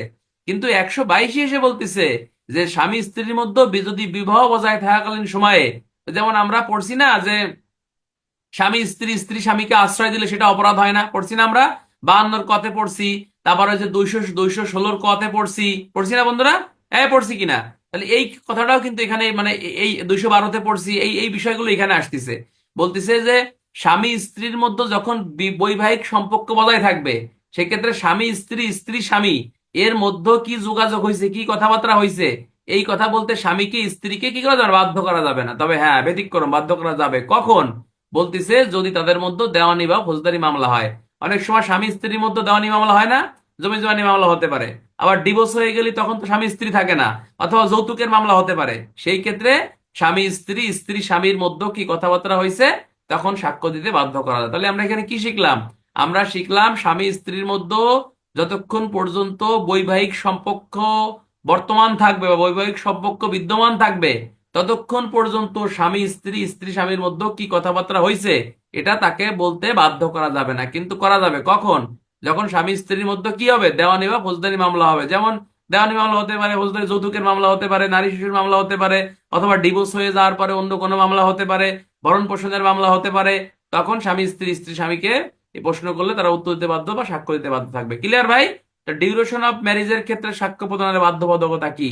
একটাই ধারা, সেটা হচ্ছে 122 ধারা। আমরা চলে যাব সাক্ষ্য আইনের বেসিক্যালি আপনার 123 ধারায় চলে যাবো বন্ধুরা। 123 ধারায় বেসিক্যালি বলতেছে রিটেন, এই কথা বলেন না, লা হাওলা ওয়ালা কুওয়াতা ইল্লা বিল্লাহিল আলিয়্যুল আযীম। আমি একটা কথা বলি, অত্যন্ত ধৈর্যের সাথে পড়েন। মাসে যে 500-600 টাকা এটা ডাজেন্ট ম্যাটার। এই যে দেখেন এবছর র্যাঙ্কের হিড়িক চলতেছে, সামনে বছরও দেখবেন ইনশাল্লাহ অনেক র্যাঙ্ক হবে, ঠিক আছে ইনশাল্লাহ। ভালোর পদোন্নতির জন্য ফার্স্ট সেকেন্ড হওয়ার দরকার নাই, 2-4-500-এর মধ্যে থাকলেই দেখবেন ইনশাল্লাহ র্যাঙ্ক পাবেন পাবেন পাবেন পাবেন। কিন্তু পাশ করার দায়িত্ব হচ্ছে আপনার ভাই। র্যাঙ্ক লাগার পরে কেউ জিজ্ঞেস করে না যে আপনার সিরিয়াল কত, কেউ জিজ্ঞেস করে না। আমি কত আলহামদুলিল্লাহ ভালো রেজাল্ট করছিলাম, এখন কেউ জিজ্ঞেস করে না যে স্যার আপনি সিরিয়াল কত, এটা কেউ জিজ্ঞেস করে না। কিন্তু দরকারটা হচ্ছে আপনার র্যাঙ্ক দরকার, ঠিক আছে? কথা বললেন না, ধৈর্য ধরে দাঁত কামড়ায় কিড়িমিড়ি করে লেগে থাকেন, দেখবেন ইনশাল্লাহ একটা ভালো সিরিয়াল পাবেন। গত বছর আমি একই কথা সবাইকে বলছি, দেখবেন যারা মানছে তারা আজকে র্যাঙ্ক লাগাই ফেলতেছে। এই যে আজকে কমসে কম 10 জন ফোন দিয়েছে আমরা স্যার র্যাঙ্ক দায়িত্বভার গ্রহণ করছি। কত ভালো লাগে, এটা জীবনে বড় পাওনা, ঠিক আছে? সুতরাং আপনারাও পারবেন ইনশাল্লাহ, আমার কাছে আমিও দোয়া আছে, আমিও পারবো। আচ্ছা, আমরা চলে যাবো 123 ধারা। 123 ধারায় বলতেছে রাষ্ট্রীয় বিষয়াদি সম্পর্কিত অপ্রকাশিত সরকারি দলিল হতে প্রাপ্ত তথ্যের ভিত্তিতে কাহাকেও সংশ্লিষ্ট বিভাগের প্রধান কর্মকর্তার অনুমতি ব্যতীত সাক্ষ্য প্রদানে বাধ্য করা যাবে না। উক্ত কর্মকর্তা যেই মত বিবেচনা করিবে সেই মত অনুমতি দিবে অথবা দেয়া হতে বিরত থাকিবে। সহজ একটা কথা বলছে, বাট একটা ধারা থেকে রিটেনে 5 মার্কের প্রশ্ন চলে আসতে পারে। এমসিকিউ কোন বিষয় সম্পর্কে? রাষ্ট্রীয় বিষয় সম্পর্কে। কি বিষয়? অপ্রকাশিত বিষয়। এক্ষেত্রে সংশ্লিষ্ট বিভাগের কর্মকর্তার অনুমতি ব্যতীত কোনো বিষয়ে সাক্ষ্য প্রদানে কি করা যাবে না, বলা হচ্ছে বাধ্য করা যাবে না। তাহলে রাষ্ট্রীয় বিষয় কোনগুলো? মনে করো বাংলাদেশ সরকার করোনার টিকা কিনছে, কোন জায়গা থেকে? চীনের থেকে কিনছে, এটা একটা অপ্রকাশিত দলিল। আসলেই করোনার টিকা কিনছে কিনা, এই টিকাটা কত টাকা দিয়ে কিনছে, মনে করো ইন্ডিয়ার সাথে বাংলাদেশের একটা বাণিজ্য চুক্তি হয়েছে, এটা রাষ্ট্রীয় দলিল নেই চুক্তিটা? তাহলে এই চুক্তি সম্পর্কে তুমি মনে করো বাণিজ্য মন্ত্রণালয়ের দায়িত্বে আছো বা সচিবালয়ে কোনো একটা কাজ তুমি করো, তাহলে এই ক্ষেত্রে কি চুক্তি হয়েছে, কত টাকা চুক্তি হয়েছে, তুমি এটি কিন্তু জনসম্মুখে প্রচার করতে কিন্তু বাধ্য না। এই কেউ কেউ করে, আজ পর্যন্ত করছে দেখছেন? করে না। এই যে গোপনীয় যে দলিল পত্র গুলো আছে যেগুলো জনসম্মুখে প্রচার করা হয় না, যে বাংলাদেশ সরকার বিদেশ থেকে কয় টাকা দামে চাল কিনে আনতেছে, কয় টাকা দামে সয়াবিন তেল আমদানি করতেছে, কথা কি বুঝতেছেন কিনা? হ্যাঁ, তাহলে এইটা কিন্তু আপনার, এটা কিন্তু অপ্রকাশিত দলিল। তাহলে এই সম্পর্কে কোনো ব্যক্তি কি দিতে বাধ্য না, এমসিকিউ, সাক্ষ্য দিতে বাধ্য না। কার অনুমতি ছাড়া? ওই অধিদপ্তরের বিভাগীয় কর্মকর্তার অনুমতি ছাড়া এই ক্ষেত্রে সাক্ষ্য দেওয়া কিন্তু যাবে না। এখন বলতেছে যে যদি ওই বিভাগীয় কর্মকর্তা উপযুক্ত মনে করে সেই ক্ষেত্রে অনুমতি দেবে সাক্ষ্য দেওয়ার ক্ষেত্রে, আদারওয়াইজ সে কিন্তু সাক্ষ্য দিবে না। আর একটা উদাহরণ দিলে বুঝবেন, মনে করেন আপনি পুলিশের চাকরি করেন বা আপনি সেনাবাহিনীর চাকরি করেন, তাহলে আপনার একটা মামলার সাক্ষী আপনি হলেন, তাহলে আপনি ইচ্ছে করলেই কিন্তু সাক্ষী দিতে যেতে পারবেন না, কেননা আপনি একজনের অধীনে আছেন। তাহলে নিশ্চয় আপনার এসপির অনুমতি নিয়ে যাইতে হবে সেনাবাহিনীর কাছে, অথবা সেনাবাহিনীর চাকরি করে কোনো সদস্য যদি পুলিশের এসপি অফিসে আসে, তাহলে ওই সেনাবাহিনীর সিওর অনুমতি নিয়ে এসপি কে সাক্ষী দিতে আসতে হবে। সেম এই কথাটাই আপনার 123 বলতেছে যে রাষ্ট্রীয় বিষয়ে অপ্রকাশিত যে দলিল বা সাক্ষ্য কার্যক্রম গুলো আছে, যেটা আপনি প্রকাশ করতে বাধ্য না যদি আপনার বিভাগীয় কর্মকর্তা আপনার অনুমতি না দেয়। এই কথাটা আপনাকে বলতেছে সাক্ষ্য আইনের 123 ধারা। 123 ধারা থেকে রিটেনে প্রশ্ন আসতে পারে যে রাষ্ট্রীয় বিষয় সম্পর্কে সাক্ষ্য দিতে বাধ্য না কোন ক্ষেত্রে, বা এই নিয়মের ব্যতিক্রম কি, বা কার অনুমতি নিয়ে সাক্ষ্য দিতে হবে, এমসিকিউ। তাহলে বিভাগীয় কর্মকর্তার অনুমতি নিয়ে সাক্ষ্য দিতে হবে। হ্যাঁ, তো বিভাগীয় অনুমতি কর্মকর্তা কি অনুমতি দিতে বাধ্য? না, সে কিন্তু অনুমতি দিতে বাধ্য না। যদি অনুমতি সে দেয় দেবে, না দেয় সে না দেবে। ঠিক আছে কিনা? এই কথাটা আপনাকে বলতেছে 123 ধারা। এখানে আমাদের একটা জিনিস দেখতে হবে বন্ধুরা, বলতেছে যে 123 ধারায় মোট দুইটা জিনিস আছে। একটা আছে প্রশ্নাধীন নথিতে রাষ্ট্রীয় বিষয় সম্পর্কিত এবং অপ্রকাশিত বিষয়। অর্থাৎ আপনি যে বিষয়ে সাক্ষ্য দেবেন সেটা হচ্ছে রাষ্ট্রীয় বিষয় সম্পর্কে হতে হবে এবং অপ্রকাশিত বিষয় সম্পর্কে হতে হবে। মানে অন্য বিষয় হলে হবে না, অর্থাৎ রাষ্ট্রীয় বিষয় সম্পর্কে সাক্ষ্য হতে হবে। যেমন বাংলাদেশের ভূখণ্ড নিয়ে সাক্ষ্য হতে পারে, বাংলাদেশের সংবিধান নিয়ে সাক্ষ্য হতে পারে। ঠিক আছে কিনা? এবং যেমন যেমন করোনার টিকা কেনছেন, বাংলা চীনের থেকে আপনি সয়াবিন তেল আমদানি করছেন, এটা রাষ্ট্রীয় বিষয়। ঠিক আছে কিনা? এই কথাটা আপনাকে বলা হচ্ছে যে সাক্ষ্য আইনের এই 126 ধারা। গত ক্লাস পর্যন্ত পড়াইছেন 126 ধারা কবে পড়ালাম আন্দাজে? 5 মিনিট দাঁড়ায় থাকেন আপনি। 126 ধারা পড়াইছি আমি?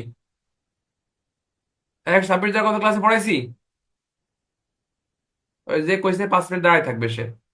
হ্যাঁ, আন্দাজে কথা বলা যায় না, কি পড়ানোর মন থাকে না, ব্রেন এত নষ্ট হয়নি। থানায় চাকরি করি বলে কি ব্রেন নষ্ট হয়ে গেছে? ব্রেন ভালো হয়েছে আরো, পুলিশের কাজ শিখতেছি আরো, আলহামদুলিল্লাহ। আচ্ছা, তাহলে এই 123 ধারায় এমসিকিউ হতে পারে যে কয়টি বিষয়ের উপর গুরুত্ব দেওয়া হয়েছে? বলা আছে দুইটি বিষয় থাকতে হবে, একটা আছে রাষ্ট্রীয় বিষয় এবং অপ্রকাশিত বিষয়, আর একটা বলছে যে সংশ্লিষ্ট সরকারি আপনার কর্মকর্তার, বিভাগীয় কর্মকর্তার অনুমতি ব্যতীত আপনি কিন্তু এই সাক্ষ্য কার্যক্রম দিতে পারবেন না। এই দুটো বিষয় আমরা একটু মনে রাখবো। এটা যদি পদোন্নতি পরীক্ষা আসে ইনশাল্লাহ আমরা পারবো। ঠিক আছে কিনা?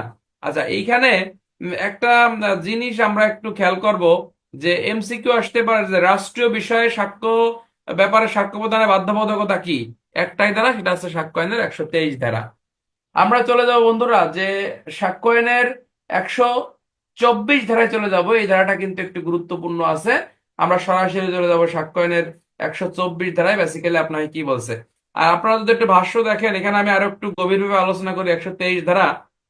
যেমন আপনার যদি প্রশ্ন আসে যে 1872 সালে প্রণীত সাক্ষ্য আইন অনুসারে আপনার কোন কোন দলিলগুলো আপনার এই কি বলে ওটা, এই দলিল সম্পর্কে আপনি সাক্ষ্য দিতে বাধ্য থাকবেন না, বা হচ্ছে আপনার বিভাগীয় কর্মকর্তার অনুমতি ব্যতীত এই সাক্ষ্য দিতে হচ্ছে আপনার বাধ্য নয়। এই টাইপের প্রশ্ন কিন্তু আমাদের ইসে আছে, কি বলে ওটা, এই ভাষ্যতে একটা দেয়া আছে, চার্ট দেয়া আছে। যেমন স্টেট অফ ব্যাংক পাকিস্তানের পরিদর্শন প্রতিবেদন, পুলিশ ডায়েরি, জেল সারগ্রন্থের 900 ধারা মতে দাখিলকৃত প্রতিবেদন, সংসদে বাকবিতণ্ডা, তারপরে প্রিভি কাউন্সিলরের গোপনীয় কার্যক্রম, হ্যাঁ, তারপর হচ্ছে সরকারি কর্মকর্তা কর্মচারীর গোপনীয় সকল নথি, অভিমত, হ্যাঁ, তারপর হচ্ছে কোন সরকারি কর্মচারীকে যেই অভিযোগে কর্মচ্যুত করা হয়েছে সেই অভিযোগ সম্বলিত দলিল। এই সকল বিষয়ে বিভাগীয় কর্মকর্তার অনুমতি ব্যতীত সাক্ষ্য দেওয়া যাবে না। রিটেনে যদি এরকম একটা প্রশ্ন আসে যে কোন কোন ক্ষেত্রে বিভাগীয় কর্মকর্তার অনুমতি ব্যতীত আদালতে সাক্ষ্য দেওয়া যাবে না, এটা কিন্তু কঠিন প্রশ্ন হয়ে যাবে। এই প্রশ্ন কিন্তু ভাষ্য মানে হ্যান্ডবুকে লেখা নাই, হ্যান্ডবুকে লেখা আছে নাই। এটা যদি হুবহু স্যাররা ভাষ্য দেখে তুলে দেয় তাহলে তো বিপদ আমাদের জন্য। তাহলে কোন কোন বিষয়ে সাক্ষ্য দেওয়া যাবে না? এক নম্বর আছে যে পুলিশ ডায়েরি সম্পর্কে বিভাগীয় কর্মকর্তার অনুমতি ব্যতীত সাক্ষ্য দেওয়া যাবে না। 2 নম্বরে বলতিছে যে জেল সারগ্রন্থের 900 ধারা মতো দাখিলকৃত প্রতিবেদন সম্পর্কে সাক্ষ্য দেওয়া যাবে না। সংসদের বাক বিতণ্ডা সম্পর্কে সাক্ষ্য দেওয়া যাবে না। তারপরে বলতেছে সরকারি কর্মকর্তা কর্মচারীর যে গোপনীয় যে দলিলগুলো আছে বা অভিমত গুলো আছে এই বিষয়গুলো সম্পর্কে সাক্ষ্য দেওয়া যাবে না। তারপরে স্টেট অফ ব্যাংক পাকিস্তানের পরিদর্শন প্রতিবেদন সম্পর্কে সাক্ষ্য দেওয়া যাবে না। হয়তো এরকম কঠিন প্রশ্ন দেবেন, আল্লাহ না করুক, দিল্লি তো সবাই ফেল, আমিও ফেল, আল্লাহ জানে। মানে আমার just একটা ধারণা থাকলো যে 123 ধারা এই বিষয়গুলো আছে আর কি। ঠিক আছে, কিন্তু আমার কথা হচ্ছে যে এইখান থেকে আর একটা প্রশ্ন পদোন্নতি পরীক্ষায় আমাদের আসতে পারে যে 1872 সালে প্রণীত সাক্ষ্য আইন অনুসারে আপনার সরকারি কর্মচারীর সাক্ষ্য প্রদানের প্রিভিলেজটা কি, সেটা হচ্ছে এই 123 দ্বারা। এটা আপনাকে বলছে, আসবে না, জাস্ট একটু বললাম, একটু মাথায় রাখেন যে এরকম একটা বিষয় আমাদের ভাষ্যতে আছে। আচ্ছা, আমরা চলে যাব 124 ধারা। এখানে বলতেছে সরকারি বার্তার আদান প্রদান। এখানে বলতেছে প্রকাশ করলে জনস্বার্থের ব্যাঘাত ঘটবে বলে মনে হইলে, যখন সরকারি কর্মচারী মনে করবে, তখন সরকারি বিশ্বস্ততার লব্ধে বার্তা প্রদান করতে তাকে বাধ্য করা যাবে না। মনে করেন আপনি সরকারি কর্মচারী, এমসিকিউ, আপনি কি, আপনি সরকারি কর্মচারী। এখন এমন একটা তথ্য প্রচার করলে বা প্রকাশ করলে, কি বলতেছে, এমন একটা তথ্য প্রচার করলে বা প্রকাশ করলে কি হবে, সরকারি এই আরে বিশ্বস্ততার ব্যাঘাত ঘটবে। সেই ক্ষেত্রে আপনাকে বলতেছে সাক্ষ্য প্রদানে কি করা যাবে না, বলতেছে সাক্ষ্য প্রদানে তাকে হচ্ছে আপনার বাধ্য করা যাবে না। ঠিক আছে কিনা? কিরকম আপনারা একটু খেয়াল করে দেখবেন যে মনে করেন যে আজকে থানায় কয়টা মামলা হয়েছে, এই মামলায় আসামি কয়জন হয়েছে। এই থানায় চাকরি করে এখন বুঝি, অনেকে থানায় কিন্তু খোঁজ নিতে আসে যে স্যার আজকে থানায় কি এই গ্রামের কোনো একটা মামলা হয়েছে কিনা বলেন দি। আমি কিন্তু কই না, আমি কইছি ভাই আমি জানি না, আপনি ওসির সাথে কথা কন, মুন্সি টুন্সি আছে এদের সাথে কথা কন, আমি এর ভিতর নাই। কারণ আমি ওই যে সে বাংলা কথা, আমি কারো খুদ খাই না, কারো ইয়াও করি না, কথা বুঝছেন? অর্থাৎ আমি যদি বলি যে হ্যাঁ মামলা হয়েছে, আসামি কয়জন হয়েছে, তখন কি হতে পারে? আরো দাঙ্গা হতে পারে, বা সরকারি গোপনীয় নথি আমি কিন্তু তখন থানার গোপন তথ্য আমি বলে দিচ্ছি। ঠিক আছে কিনা? এটা এক প্রকারের অপরাধ। কোন ধারায় অপরাধ? হ্যাঁ, অফিসিয়াল সিক্রেট অ্যাক্টের 5 ধারায় আপনার এটা অপরাধ। ঠিক আছে কিনা? এটা করা যাবে না। অর্থাৎ এমন কিছু সরকারি গোপনীয় তথ্য বা তথ্য আছে যেটা প্রকাশ করলে জনস্বার্থের ব্যাঘাত ঘটবে। কিরকম? ওই যে মনে করেন মনে করেন যে আপনার কথার কথা আমাদের এসপি স্যার মনে করেন যে আপনার এত টাকা দিয়ে জ্বালানি সরবরাহ করে আমাদেরকে দিচ্ছে, আমাদের থানা সাব ইন্সপেক্টর এএসআই দের মনে করেন যে হুন্ডার তেল দিচ্ছে। তাহলে এই সকল যদি আমি প্রচার করে দিই যে আমরা এই সুযোগ সুবিধাগুলো পাচ্ছি, এইগুলো আমাদেরকে দিচ্ছে, কথার কথা, তাহলে কি হবে? জনস্বার্থের ব্যাঘাত ঘটবে না? এগুলো আরো বিশৃঙ্খলা সৃষ্টি হতে পারে। তাহলে এই কথাই এখানে বলতিছে যে প্রকাশ করলে জনস্বার্থের ব্যাঘাত ঘটবে। তখন সরকারি কর্মচারী যদি এটা বিষয়টা মনে করে, ঠিক সেক্ষেত্রে এই সম্পর্কে কি সাক্ষ্য দিতে কিন্তু আপনার বাধ্য না। অর্থাৎ সে কিন্তু এটা বলবে না যে এটা আমি কোথা থেকে জানছি বা কি সময়। যেমন থানায় কয়টা মামলা হয়েছে আজকে, আসামিগুলো কে কে, কে মামলার বাদী হয়েছে, ঘটনা কি, কথা কি বুঝতে পারতেছেন নাকি?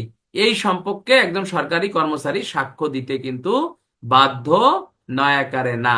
এই কথাটাই আপনাকে বলতেছে। যেমন আপনার এই এই এই যে এই যে এই যে এই যে এই যে আমরা যে ফেসবুকে যে আমাদের এই যে ঝুঁকি বাতানি যে প্রচার করতেছি, এটাও কিন্তু সাক্ষ্য আইনের এই 124-এর মধ্যে পড়ে যাচ্ছে। এটা এটা করা ঠিক না। এবং আপনি এটা করছেন কেন? এটা এটা করা যাবে না। হ্যাঁ, একটা কথা কই, আনঅফিসিয়াল রেকর্ড হচ্ছে অনেক কথা। আমাদের পুলিশের বেশিরভাগ চাওয়া পাওয়া আমরা পাই না হচ্ছে আমাদের বেশি বেশি লাফালাফির কারণে, কথা বুঝছেন? এ দেখবেন কিছুই হবে না রে। এই জন্য চুপ থাকতে হয়, মুখটা বন্ধ করেন। ওই যে খালেদা যা বলছিল না যে এই মেয়ে চাকরি কয়দিন, এত কথা বলো কেন? তাহলে এই জন্য আমাদের মুখ বন্ধ রাখতে হবে। এই জন্য সরকার যদি ঝুঁকি ভাতা দেয় তো আলহামদুলিল্লাহ, ভালো। তো এই নিয়ে ফেসবুকে পোস্ট মোস্ট করা, এগুলো বিরত থাকবেন আপনারা। আমি তো এগুলো কিছুই করি না। আচ্ছা, তো কত কথা দরকার না। তাহলে এমসিকিউ হতে পারে যে প্রকাশ করলে জনস্বার্থের ব্যাঘাত ঘটবে, এই ক্ষেত্রে সরকারি কর্মচারী যদি মনে করে, সেই ক্ষেত্রে বলা হচ্ছে যে আপনার এই এই তিনি এই সকল তথ্য বা সাক্ষ্য দিতে আপনার বাধ্য থাকবে না। কয় ধারা? সাক্ষ্য আইনের 125 ধারা। বন্ধুরা, আমরা যে ধারাগুলো পড়তেছি, এখান থেকে প্রশ্ন আসবে কিভাবে? এখান থেকে নর্মালি প্রশ্ন আসতে পারে হচ্ছে এভাবে যে 1872 সালে প্রণীত সাক্ষ্য আইন অনুসারে সাক্ষীদেরকে সাক্ষ্য প্রদানে কোন কোন ক্ষেত্রে সুরক্ষা দিছে। তাহলে আমরা 121 থেকে 129 ধারা পর্যন্ত লিখতে পারবো। তাহলে 121-এ আমরা যেটা পড়ছি, জজ ম্যাজিস্ট্রেট সাক্ষ্য দিতে বাধ্য না। 122-এ শিখলাম যে স্বামী স্ত্রী সাক্ষ্য দিতে বাধ্য না, তবে বাধ্য কোন ক্ষেত্রে? যখন বিয়ে টিয়ে থাকবে না, ডিভোর্স হয়ে যাবে, আর দেওয়ানি ফৌজদারি মামলা হবে। আর 123-এ পড়লাম, 123-এ বেসিক্যালি আমরা যেটা পড়ছি যে আপনার এই সরকারি কর্মচারী, হ্যাঁ, বলতেছে যে রাষ্ট্রীয় অপ্রকাশিত দলিল প্রকাশ মানে এটা বিভাগীয় কর্মকর্তা অনুমতি ব্যতীত সাক্ষ্য দিতে সে বাধ্য না। আর 124-এ পড়লাম যে প্রকাশ করলে জনস্বার্থের ব্যাঘাত ঘটবে এমন যদি সরকারি কর্মচারী মনে করে, সেই ক্ষেত্রে আপনাকে বলতেছে আপনার এই সরকারি কর্মচারী সাক্ষ্য দিতে কিন্তু বাধ্য না। দেখবেন এই যে অনেক সময় বড় বড় ঘটনা ঘটে, এসপি, অনেক এসপি ডিআইজি আছে, সাব ইন্সপেক্টর আছে, সাংবাদিককে সাব ইন্সপেক্টরের সামনে মাউথ ধরে, কয় যে ভাই কি হয়েছে আপনি একটু বলেন। তখন সাব ইন্সপেক্টর কিন্তু কথা বলে, বলে যে সিনিয়র আছে, সিনিয়রের সাথে কথা বলেন, তাই না বন্ধুরা? এটা তো আপনার দেখেন, তাই না? বিষয়টা হচ্ছে এরকম যে আমি এখানে ডিআইজি আছে, এসপি আছে, তাহলে আমি কথা কবো কিসের জন্য? তাহলে এই যে কথা বলা যায়, অর্থাৎ আমি একটা জিনিস প্রচার বা প্রকাশ করে দিলাম, জনস্বার্থের ব্যাঘাত ঘটতে পারে, গ্যাঞ্জাম বাইরে যেতে পারে। এই জন্যই বলতেছে এটা আমরা কিন্তু বলতে বাধ্য না। ঠিক আছে কিনা? এটা আমাদেরকে সুরক্ষা দিছে। সরকারি কর্মচারীর সাক্ষ্য প্রদানের সুরক্ষা কোন কোন ক্ষেত্রে বলেন তো? কে পারে? সরকারি কর্মচারীর সাক্ষ্য প্রদানের সুরক্ষা, সেটা সাক্ষ্য আইনের 121, সাক্ষ্য আইনের 123, সাক্ষ্য আইনের 124, সাক্ষ্য আইনের 125। মন থাকবে? সরকারি কর্মচারীর সাক্ষ্য প্রদানের সুরক্ষা কোন কোন ধারা? সেটা হচ্ছে সাক্ষ্য আইনের 121, সাক্ষ্য আইনের 123, সাক্ষ্য আইনের 124, সাক্ষ্য আইনের 125। ক্লিয়ার? শোনো ভাই, বেশি পড়ে লাভ নাই, তোমাকে জানতে হবে যে প্রশ্ন আসবে কিভাবে। তুমি আইনের জাহাজ কিন্তু প্রশ্ন পারো না, তাহলে কিন্তু লেখাপড়া করে কোনো কাজে আসবে না এগুলো। আমি দেখি যে আমি কোনো টিচারের বদনাম বলে, সবাই ভালো পড়ায় আলহামদুলিল্লাহ, আমিও সব টিচারের, আমিও ছাত্র এখন। তো অনেকেই দেখি খালি খালি সূচি পড়ায়, সূচি, আরে ভাই সূচি পড়ে তুমি কি করবা? যদি প্রশ্নই না জানো তাহলে সূচি পড়ে কোনো লাভ আছে? আচ্ছা, তাহলে আমরা 124 চলে গেল। 125, 124 এবং 125-এর মধ্যে মূল পার্থক্যটা কি মূলত? 123 এবং 124-এর মধ্যে মূল যে পার্থক্য সেটা হচ্ছে 123 হচ্ছে শুধুমাত্র রাষ্ট্রীয় বিষয়ে সরকারি কর্মচারীর ক্ষেত্রে সাক্ষ্য প্রদানের বাধ্যবাধকতা, এটা হচ্ছে 123-এর বিষয়।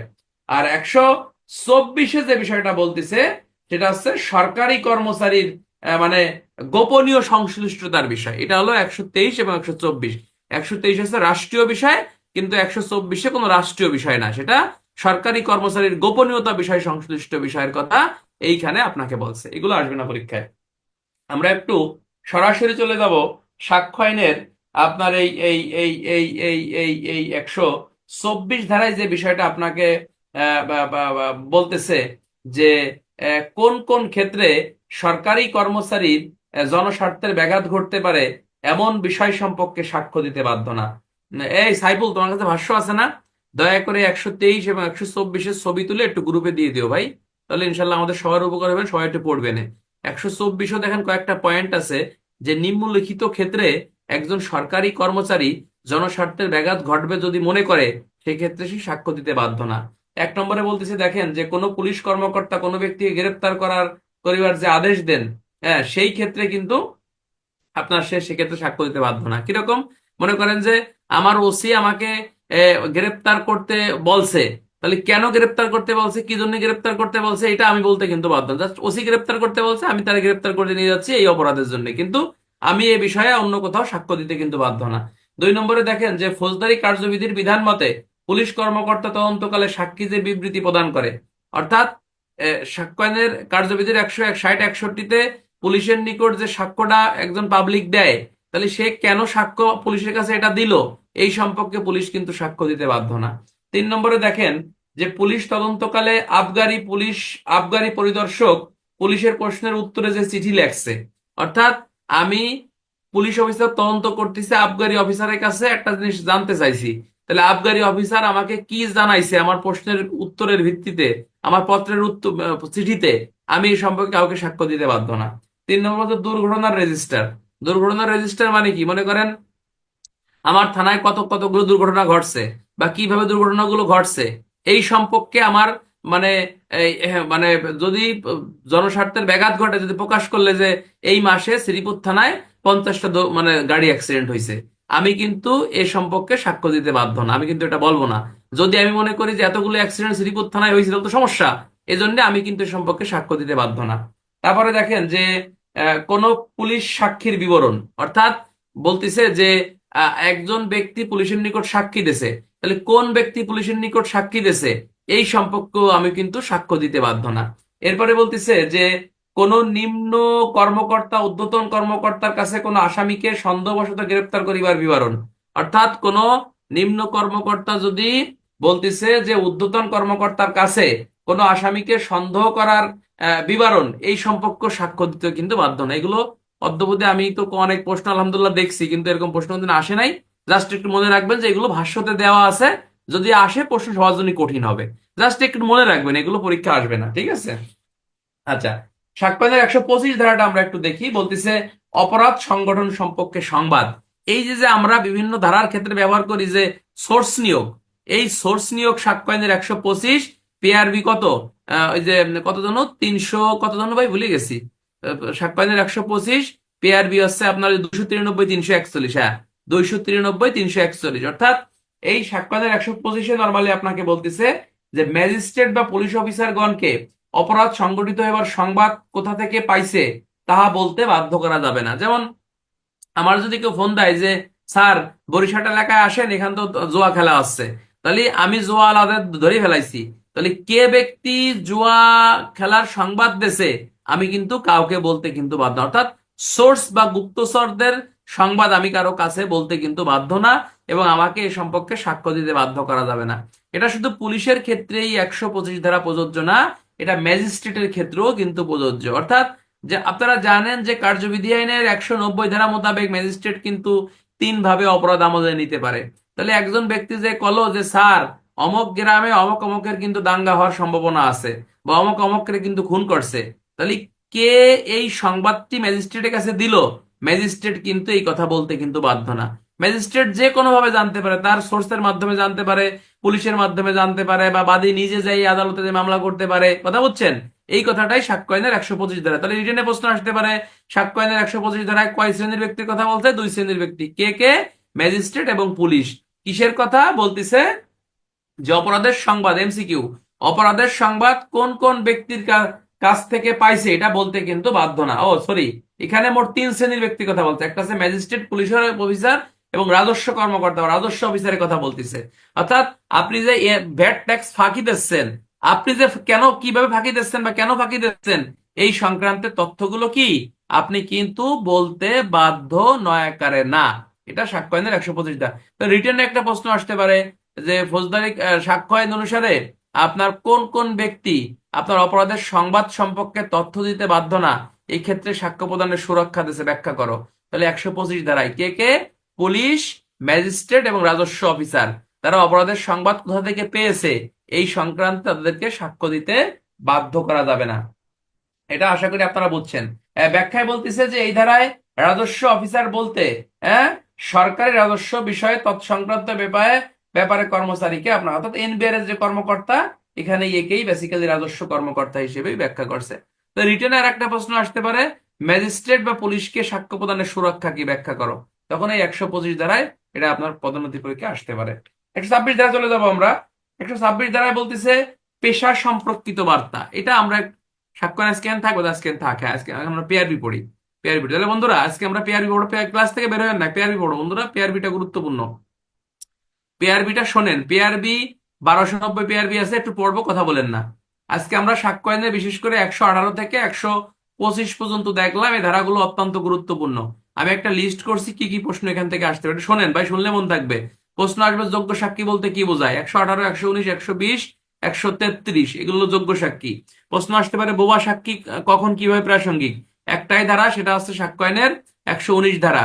এখান থেকে প্রশ্ন আসতে পারে যে 1872 সালে প্রণীত সাক্ষ্য আইন অনুসারে সাক্ষীদেরকে কোন কোন ক্ষেত্রে সাক্ষ্য প্রদানের সুরক্ষা দিয়েছে, সেক্ষেত্রে 121 থেকে 129 ধারা পর্যন্ত আপনাকে লেখা লাগবে। প্রশ্ন আসতে পারে জজ ম্যাজিস্ট্রেটকে সাক্ষ্য প্রদানের সুরক্ষা কোন ক্ষেত্রে, 121 ধারাতে অ্যান্সার করতে হবে। প্রশ্ন আসতে পারে ডিউরেশন অফ ম্যারিজ, অর্থাৎ বিবাহ বজায় থাকাকালীন সময়ে সাক্ষীর সাক্ষ্য প্রদানের সুরক্ষা কি, একটাই ধারা, সেটা হচ্ছে সাক্ষ্য আইনের 122 ধারা।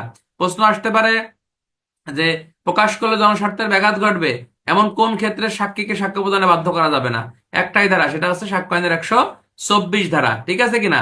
কোন ক্ষেত্রে বিভাগীয় কর্মকর্তার অনুমতি ব্যতীত সাক্ষ্য প্রদান করা যায় না, একটাই ধারা, সেটা হচ্ছে সাক্ষ্য আইনের 123 ধারা। এরকম রিটেনে এখান থেকে প্রশ্ন আসতে পারে। বন্ধুরা আমরা ইনশাল্লাহ আগামীকাল তো এমসিকিউ পরীক্ষা হবে 50 মার্কের। যে যেখানে আছেন, বনে জঙ্গলে ছুটি মুটি যেখানেই থাকেন না কেন, মানে যদি কেউ বিয়ের ছুটিতেও যান তাও পরীক্ষা দেবেন। পরীক্ষা কেউ মিস করবো না। 50 মার্কের এক ধামাকা পরীক্ষার আয়োজন করব আগামীকাল ইনশাল্লাহ। কয়টার সময় পরীক্ষা নেবো জানা, বিশেষ করে মনে হয় পরীক্ষা আমি 9টার দিকেই নেব, কিন্তু পরীক্ষা সবাই দেবেন। এখন আমরা হচ্ছে পেআরবি পড়বো।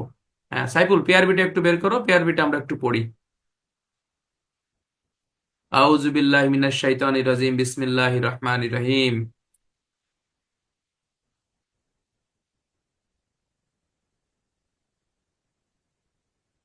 আচ্ছা, আমার আমার কাছে কেন যেন মনে হচ্ছে এবছর এই আগ্নেয়াস্ত্র সংক্রান্ত পেআরবির প্রশ্ন আমরা পরীক্ষায় পেতে পারি। আগ্নেয়াস্ত্র সংক্রান্ত পেআরবির প্রশ্ন নর্মালি পেআরবি 151 থেকে 156 পর্যন্ত আমাদেরকে মুখস্থ রাখতে হবে, এবং এটা রিটেনের জন্য ভেরি ভেরি। যারা তোমরা পুরন আছো তারা তো তোমরা জানোই যে এটা ইম্পর্টেন্ট, কিন্তু যারা পুরন নাই, যারা নতুন একেবারে মুরব্বী, তারা এই পেআরবিটা মুখস্থ করে দাগায় ফেলাও, এটা গুরুত্বপূর্ণ। যে আগ্নেয়াস্ত্রের ব্যবহার বিধিটা কি, অর্থাৎ পুলিশ আগ্নেয়াস্ত্রের পূর্বে, সময় এবং পরে করণীয় কি, এবং আগ্নেয়াস্ত্র ব্যবহারের ক্ষেত্রে দলনেতার দায়িত্ব কর্তব্য কি, এই টাইপের প্রশ্ন পরীক্ষায় এবার আসবে। তোমরা লিখে রাখো, পরীক্ষায় পেআরবির এই প্রশ্নগুলো আমাদের আসবে। আমাদের খুব মনোযোগ সহকারে এটা মুখস্থ করতে হবে। তো নর্মালি আমরা আগ্নেয়াস্ত্র ব্যবহার করতে পারি লাইসেন্স ছাড়া। কয় ধারা পেআরবি কত বলেন তো? পেআরবি 88 ক, তারপরে আপনাকে বলতেছে যে আপনার অস্ত্র আইনের 1 খ, এবং পেআরবি 1012 গ, যেখানে আমাদের পোশাকের সাজ সরঞ্জাম হিসেবে পুলিশ অফিসারকে আগ্নেয়াস্ত্র ব্যবহারের অনুমতি দেছে।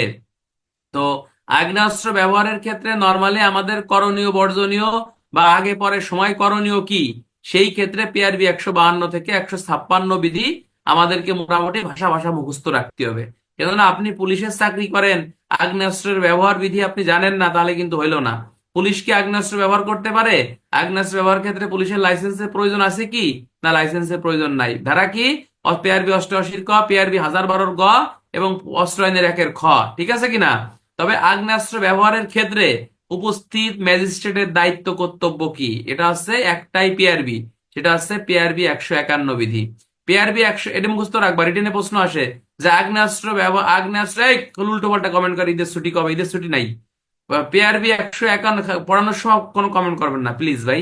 পিআরবি 151 বিধিতে আপনাকে বিশেষ করে বলছে যে এই আগ্নেয়াস্ত্র ব্যবহারের ক্ষেত্রে একজন ম্যাজিস্ট্রেটের দায়িত্ব কর্তব্য কি। তাহলে এটা কিন্তু পরীক্ষা আসতে পারে, এবং তোমরা আসছে, তোমরা জানো, যারা পরীক্ষা দিছো এটা জানো যে পরীক্ষা এগুলো আসে। এটা মুখস্থ করতে হবে। আমার শিটে দেওয়া আছে যে পিআরবি 151 বিধিতে বলতেছে যে আগ্নেয়াস্ত্র ব্যবহারের ক্ষেত্রে উপস্থিত ম্যাজিস্ট্রেটের দায়িত্ব কর্তব্য নিম্নে লেখা হলো। 1 নম্বর আছে ফোর্স মোতায়েনের ক্ষেত্রে ম্যাজিস্ট্রেট কোনো হস্তক্ষেপ করবে না। দ্যাট মিনস ফোর্স কোথায় কিভাবে মোতায়েন করতে হবে এটা হচ্ছে পুলিশ দলের অধিনায়কের উপর ছেড়ে দিতে হবে। এই ক্ষেত্রে হস্তক্ষেপ কে করবে না? বলতেছে ম্যাজিস্ট্রেট কোনো হস্তক্ষেপ করবে না। কখন গুলিবর্ষণ করতে হবে, কখন গুলিবর্ষণ করা থেকে বিরত থাকতে হবে, এ বিষয়ে ম্যাজিস্ট্রেট দায়ী থাকবে। এমসিকিউ, কে দায়ী থাকবে? ম্যাজিস্ট্রেট দায়ী থাকবে। ম্যাজিস্ট্রেট কর্তৃক নির্দেশনা ব্যতীত আপনার পুলিশ অফিসার নিজে নিজে বা ইচ্ছাকৃত ভাবে গুলি বর্ষণ করতে পারবে না। এ বিষয়ে ম্যাজিস্ট্রেট অবশ্যই হস্তক্ষেপ করবে। এরপরে বলতেছে গুলি বর্ষণের পূর্বে ম্যাজিস্ট্রেট অবশ্যই সতর্কবাণী উচ্চারণ করবে। সতর্কবাণী উচ্চারণ মিন্স পিআরবি 154-55 বিধি অনুসরণ করে সতর্কবাণী দিতে হবে। ঠিক আছে কিনা? এরপরে বলতেছে যে গুলি চালানো বন্ধের জন্য ম্যাজিস্ট্রেট পুলিশ দলের ইনচার্জকে নির্দেশ প্রদান করবে। অর্থাৎ যে ভাই গুলি বন্ধ করেন, আর গুলি করার দরকার নাই, তাহলে গুলির অনুমতিও দেবে, সতর্কবাণীও উচ্চারণ করবে, এবং গুলি বন্ধ করার জন্য ম্যাজিস্ট্রেট আপনার এই পুলিশ দলের ইনচার্জকে নির্দেশ প্রদান করবে। আর একটা বলতেছে আগ্নেয়াস্ত্র ব্যবহার হলে অবশ্যই পিআরবি 156 বিধি মোতাবেক আপনার একটা রিপোর্ট পুলিশ সুপার, ডিআইজি, জেলা ম্যাজিস্ট্রেটকে এবং আইজি কেও বিষয়টা অবগত করবে। এটা এলোমেলো হলে কোনো সমস্যা নাই ভাই, এলোমেলো হলে কোনো সমস্যা নাই, আপনি লিখবেন। নর্মালি আপনাকে মুখস্থ রাখতে হবে যে আগ্নেয়াস্ত্র ব্যবহারের ক্ষেত্রে একজন ম্যাজিস্ট্রেটের ভূমিকা কি বা দায়িত্ব কি। 1 নম্বর হচ্ছে ম্যাজিস্ট্রেট পুলিশের কোনো কাজে হস্তক্ষেপ করবে না। ফোর্স কোথায় মোতায়েন করবে সেটা হচ্ছে পুলিশ দলের উপর ছেড়ে দিতে হবে।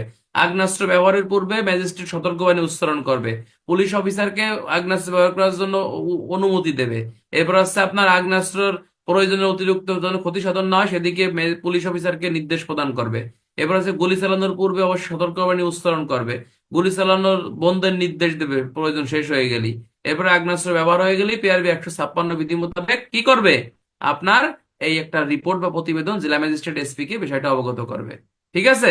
এগুলো তোমরা সবাই জানো, এটা সবাই তোমরা জানো, কিন্তু জানলে তো হবে না, মুখস্থ করতে হবে ভাই। আমি তোমাদেরকে বিনয়ের সাথে বলি যে ধারাগুলো ইম্পর্টেন্ট সেটা তোমাকে মুখস্থ করতে হবে। আমি কিন্তু অদ্যাবধি পিআরবির ওরকম কোনো প্রশ্ন বলিনি যেটা মুখস্থ করতে হবে, কিন্তু এখন আপনাদেরকে আমি বলতেছি যে এটা আপনাকে মুখস্থ করতে হবে। এটা মুখস্থ করবেন যে আগ্নেয়াস্ত্র ব্যবহারের পূর্বে একজন ম্যাজিস্ট্রেটের ভূমিকা কি বা দায়িত্ব কি। এটা কিন্তু রিটেন পরীক্ষায় আমাদের আসবে না। সুতরাং আসলে খালি কেলাই পড়লে হবে না, এটা আপনাকে মুখস্থ করতে হবে। আমরা এখন চলে যাব পিআরবি 152 বিধিতে চলে যাব। এখন তো আমরা পড়লাম যে আপনার এই ম্যাজিস্ট্রেটের কাজ কি, এখন আমরা পড়বো হচ্ছে ঘটনাস্থলে উপস্থিত পুলিশের অধিনায়কের দায়িত্ব কর্তব্য কি। অর্থাৎ আমাদের যারা ইনচার্জ থাকবে, থ্যাংক ইউ কবির, ইনচার্জ থাকবে তাদের কাজ কি, এটা কিন্তু পরীক্ষা আসে। এখন তুমি পুলিশে চাকরি করো, পল্টন মোড়ে ডিউটি করতেছো, তা আগ্নেয়াস্ত্র ব্যবহারের ক্ষেত্রে পুলিশের দায়িত্ব কর্তব্য কি এটা তুমি বলতে পারো না, তাহলে তুমি চাকরি করার দরকার নাই। এটা মুখস্থ ডাইরেক্ট পিআরবি 152, 154, 55 এই বিধি অনুসরণ করে পুলিশ নর্মালি আগ্নেয়াস্ত্র ব্যবহার করবে, এবং ঘটনাস্থলে যে পুলিশ অফিসার থাকবে তার দায়িত্ব কর্তব্যগুলো নিম্নরূপ। 1 নম্বর হচ্ছে সকল পুলিশ সদস্যদের ব্রিফিং দিতে হবে যে ভাই ডানে বামে যাইস না, পোশাকে বুলেট প্রুফ গায়ে দে, উল্টো পাল্টা ঘোরাঘুরি করিস না। ব্রিফিং অর্থাৎ নিজের সেফটি বজায় রেখে কাজ করতে হবে। 2 নম্বর হচ্ছে অস্ত্রের ব্রেনেড সংযুক্ত করার আদেশ দিতে। এটা গুরুত্বপূর্ণ একটি পয়েন্ট, কেননা আপনি দাঙ্গা হাঙ্গামার মাঝে আপনি অস্ত্র বেনেট চালাইতেছেন, তখন তো খোসা লাগিয়ে গুতো লাগিয়ে আর একজন মনে করেন যাবেন মরিয়ে বা বিপদ ঘটতে পারে। এই জন্যই বলতেছে যে প্রথমে ব্রিফিং দিতে হবে, সকল সদস্যদেরকে অস্ত্রের বেনেট সংযুক্ত করার আদেশ দিতে হবে। এরপরে বলতেছে গুলি বর্ষণের পূর্বে সতর্কবাণী উচ্চারণ করতে হবে। অর্থাৎ ম্যাজিস্ট্রেট যখন সতর্কবাণী উচ্চারণ করবে পুলিশও কিন্তু গুলিবর্ষণের পূর্বে সতর্কবাণী উচ্চারণ করতে হবে। সম্পূর্ণ দল অধিনায়ক নিয়ন্ত্রণ করবে, অর্থাৎ আমি পল্টন মোড়ে দায়িত্ব আছি 10 জন ফোর্স নিয়ে, তাহলে আমাকে এই সম্পূর্ণ দলকে নিয়ন্ত্রণ করতে হবে। এরপরে বলতেছে যে দুই দিক থেকে আক্রমণের আশঙ্কা থাকলে আমার দলকে আমি দুই ভাগে বিভক্ত করে দেব, এবং মাঝখান দিয়ে যেন চলাচল করতে পারি সেই বিষয়টা আমি নিশ্চিত করবো। অর্থাৎ এই যে রাইটের যে কাজগুলো আছে ওই কথা লেখা লাগবে। এবারে ফোর্সদের 10 জন 10 জন আলাদা ভাগ ভাগ করতে হবে। প্রতি দলে একজনকে আলাদা করে আপনাকে কি করতে হবে, আপনাকে দলনেতা বা লিডার নিয়োগ করতে হবে। অর্থাৎ ফোর্স যদি একাধিক ফোর্স থাকলে 10 জন 10 জন করে একটা দল বা টিম গঠন করতে হবে, এবং একটা দলে একটা অধিনায়ক বা লিডার নিয়োগ করতে হবে। এবং দলকে এমন ভাবে ছিটিয়ে দেওয়া যাবে না যাতে শত্রুর আক্রমণের ফলে সবাই যেন মারা যায়। অর্থাৎ আপনি রাইট ফরমেশনে এমন ভাবে কাজ করা যাবে না যে শত্রুরা আক্রমণ করে সব পুলিশ যাতে মারি ফেলায়, এরকম কাজ করা যাবে না। এরপরে বলতেছে যে পরিস্থিতি যতটুকু অনুমোদন করে ততটুকু কঠোরভাবে আপনাকে অনুসরণ করতে হবে। এটা হচ্ছে একজন দলনেতার দায়িত্ব এবং কর্তব্য। কথা কি বুঝছেন? এবং যদি আগ্নেয়াস্ত্র ব্যবহার হয় সেক্ষেত্রে পিআরবি 156 বিধি অনুসরণ করে আমাকে কাজ করতে হবে। অর্থাৎ রিপোর্ট প্রস্তুত করে এসপি ডিআইজি আইজি কে বিষয়টা জানাতে হবে, জেলা ম্যাজিস্ট্রেটকে জানাতে হবে, আহত হলে চিকিৎসা করতে হবে, নিহত হলে শ্রুতহাল রিপোর্ট করতে হবে, যেটা পিআরবি 156 বিধিতে আমাদেরকে বলছে। আমরা চলে যাব পিআরবি 153 বিধি, চলে যাই। বন্ধুরা, তোমাদের একটা রিকোয়েস্ট, আজকে রাতে যারা নতুন আছো, বেশি পড়াবো না, পদোন্নতির জন্য পাগলের মতো পড়ে লাভ নাই। যা আসবে তাই পড়ো, আমি গ্যারান্টি দিচ্ছি এবছর এই আগ্নেয়াস্ত্রের প্রশ্ন পাবেন পাবেন পাবেন পাবেন পাবেন।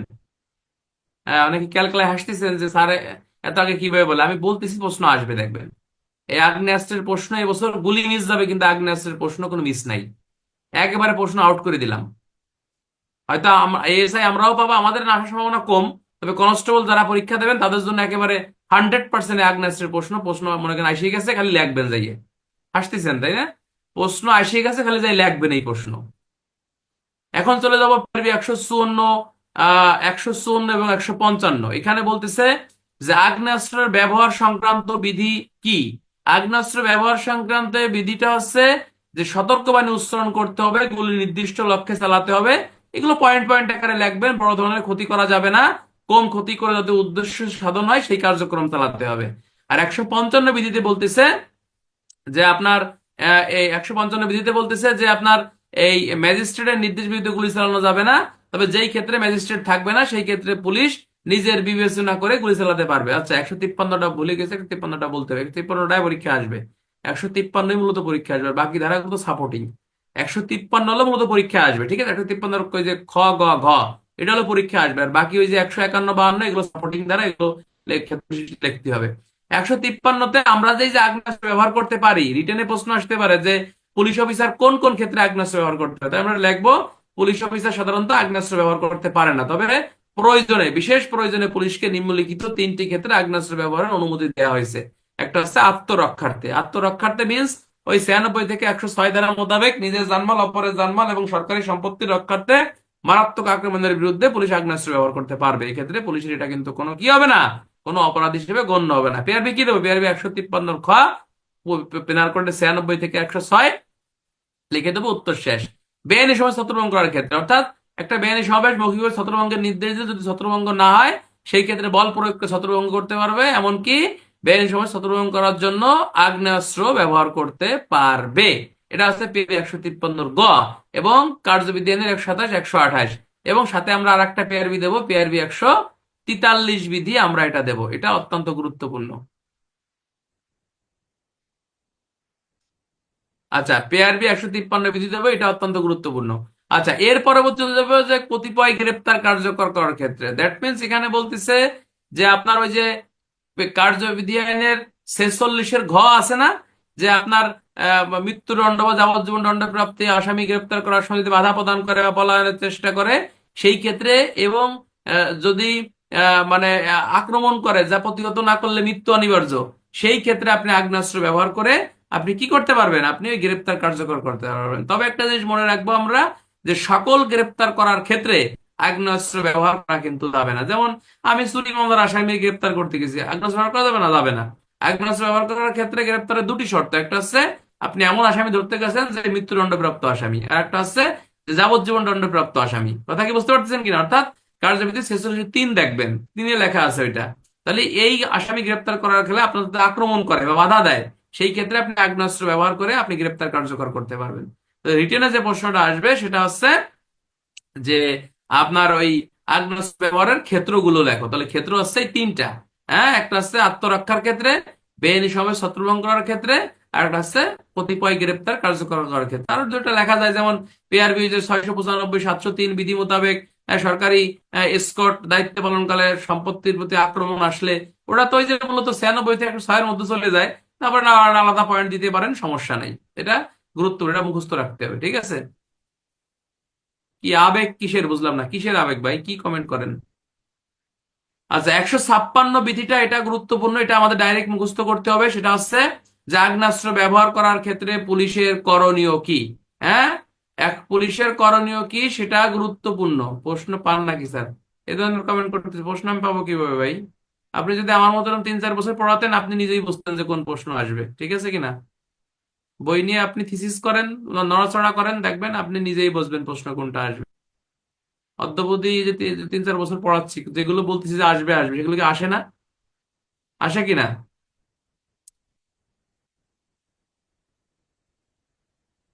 খালি ফাও কথা বলে, তাই না? সবাই সমান না ভাই। এখানে মনে করেন অনেক স্টুডেন্ট আছে, সবাইকে কি মানুষ করতে পারবো? সবাইকে আমার এখানে পড়ে র্যাঙ্ক পাবে? সবাই পাবে না, ঠিক আছে কিনা? স্কুলে এই যে ভালো একটা কমেন্ট করছে, স্কুলে স্যাররা দেয় কিভাবে? মনে করেন ম্যাট্রিক পরীক্ষায় কোন রচনাটা আসবে, কোন প্যারাগ্রাফটা আসবে, আপনার স্কুলের টিচার বলে কিভাবে? এই অঙ্কটা এই বছর পরীক্ষা আসবে, এটা স্কুলের টিচাররা বলে কিভাবে? আমাদের টিচার ছিল, অঙ্কের টিচার ছিল শহীদ স্যার। উনি তো বলতো যে এই বছর এই 5টা অঙ্ক পরীক্ষা আসবে। উনি কি প্রশ্ন করতো? উনি করতো না। আমাদের টিচার ছিল ইংরেজির, নামটা স্যারে ভুলে গেলাম। বলতো, বলতো যে এই প্যারাগ্রাফটা এবার পরীক্ষা আসবে না, এই এই মানে এই প্রবন্ধটা এবার পরীক্ষা আসবে, ঠিক আছে কিনা? হ্যাঁ, অর্থাৎ আপনাকে বলা হচ্ছে যে 10টা প্রশ্ন দিলে দেখবেন যারা পড়ায় বা এদের অভিজ্ঞতা না বেরোলে, 10টার ভিতরে দেখবেন 5-7টা অটোমেটিক কমন থাকবে। এটা ঠিক আছে, এগুলো অভিজ্ঞতা আপনি এমনিই পাবেন। আচ্ছা, তাহলে আমরা এত ফাও কথা কই সময় নষ্ট করা, যে যে কমেন্ট করে করুক গা। শোনেন, কেউ যদি আমাকে অবজ্ঞা করেন সেটা আপনার বিষয়, আপনি না করেন না। এটা অনলাইনে পড়া, আপনি মানলে ভালো, না না মানলে আরো ভালো।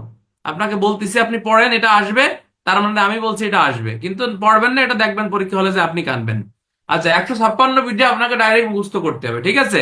156 বিধি ডাইরেক্ট আপনাকে মুখস্থ করতে হবে। এটা পরীক্ষা আসবে, এই যে বলতেছি আসবে, তার মানে এটা আসবে ইনশাল্লাহ। এটা মনে রাখতে হবে, মুখস্থ এই পয়েন্টগুলো। মানে ওই খালি বানাই লিখলে মানে মুখস্থ করতে হবে। 1 নম্বর আছে ঊর্ধ্বতন কর্তৃপক্ষ ঘটনা সম্পর্কে অবগত, অর্থাৎ আপনি যে গুলি চালাইছেন, এই গুলি চালানোর বিষয়ে বলা হচ্ছে যে আপনার ঘটনা সম্পর্কে বিষয়টা অবগত করতে হবে। 2 নম্বর আছে যারা আহত আছে এবং নিহত আছে তাদেরকে মর্গে প্রেরণ করতে হবে এবং সুরতাল রিপোর্ট তৈরি করতে হবে। ঘটনার সংক্ষিপ্ত রিপোর্ট প্রস্তুত করতে হবে। ঘটনা সম্পর্কে বিস্তারিত প্রতিবেদন পুলিশ সুপার হলে পুলিশ হলে এসপি কে জানাতে হবে।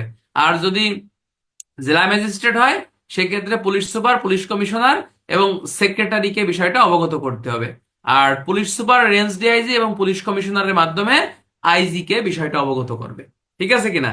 এখন অনেক গাইডে বিষয়গুলো একটু অতিরঞ্জিত লেখছে, সেটা কি? সেটা হচ্ছে এখানে অনেক ধারা দিয়েছে না।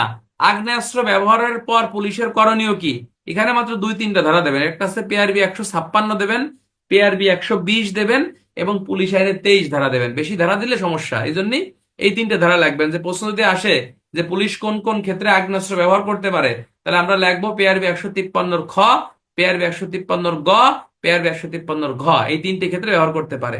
আর ব্যবহার করার পর পুলিশের করণীয় কি, করণীয়টা হচ্ছে 156। 156 লিখলে একটু ভুল, মানে মার্ক কম আসবে।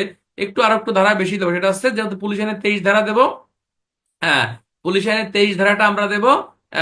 আর একটা দেয়া বলা হচ্ছে যে আপনার এই ইয়ার কি বলে ওটা, এই ইয়া পিআরবি 120 বিধি, পিআরবি 120 বিধিটাও আমরা এখানে ব্যবহার করব। আর যদি আমার এই গাইডের লেখা তোমার ভালো না লাগে, তাহলে তুমি নিজের মতো করে পিআরবি 156 বিধিটা মূল বই থেকে পড়ো, সমস্যা নাই, ঠিক আছে? আর যাদেরকে পিআরবি বই নাই, ভালো রেজাল্ট করতে গেলে বা র্যাঙ্ক লাগাইতে গেলে অনেকে কৃপণতা করেন যে বই কিনবো না। পিআরবি, ওই দেখবেন গাজী শামসুর রহমান অথবা মতিউর রহমানের 2 খণ্ড মিলে একটা বই আছে, 500 কয় টাকা যেন দাম নেয়। এটা কিনে নেবেন ভাই, কিনে নেবেন, কোনো সমস্যা নাই। এই যে বই বিতান আরিফ ভাই এসআই হয়েছে, খুব ভালো লোক, ওনার কাছ থেকে নেবেন বা যেখানে ভালো আছে কিনবেন। এই পিআরবি খণ্ড নেবেন। কারণ কি, মতিউর রহমানেরটা ভালো ভালো লাগে আমার কাছে। কেননা পিআরবি যখন পুস্তক সহ পরীক্ষা যদি বই না নিয়ে যান, আপনি ধরা খাবেন। ঠিক আছে কিনা? ভাবেন যে আপনি সব পারেন, কিন্তু না। পুস্তক সহ পরীক্ষায় বইটা নিতে হবে। যদি বাইরে যান, বইটা খুলে একটু দেখতে হবে। এই জন্য পিআরবি খণ্ড যান নাই, অবশ্যই পিআরবি খণ্ড বইটা নিয়ে নেবেন। তাহলে আজকের ক্লাসে আমরা এই আগ্নেয়াস্ত্রের ব্যবহার বিধিটা আমরা পড়লাম। ঠিক আছে কিনা? আগ্নেয়াস্ত্রের ব্যবহার বিধি অত্যন্ত। স্যার, আগে, সময় এবং পরে করণীয় কি, এটা তো আমি বললামই ভাই। তাহলে তুমি গাইড দেখো বা আমার নোট দেখে এটা পড়ে ফেলাও। ঠিক আছে? আমি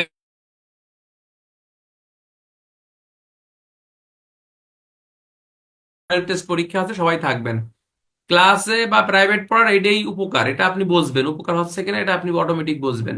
কালকে যে পরীক্ষা নেবো ইনশাল্লাহ ভালো লাগবে, এবং নিজেকে যাচাই করবেন যে আসলে কয়টা আপনি পারতেছেন, বাকি আপনার উন্নতি কতটুকু হয়েছে। আমি প্রশ্ন করে উত্তর দেন। আপনারা বলেন যে পিআরবি 68 বিধিতে নিচের কোনটি আলোচনা করছে? কেস ডায়েরি, পুলিশ ডায়েরি, নাকি হচ্ছে আপনার এই ইয়ার কি কয় রে, এই জেনারেল ডায়েরি, নাকি উপরের সবগুলো? কি হবে? হ্যাঁ, সিডি নাকি?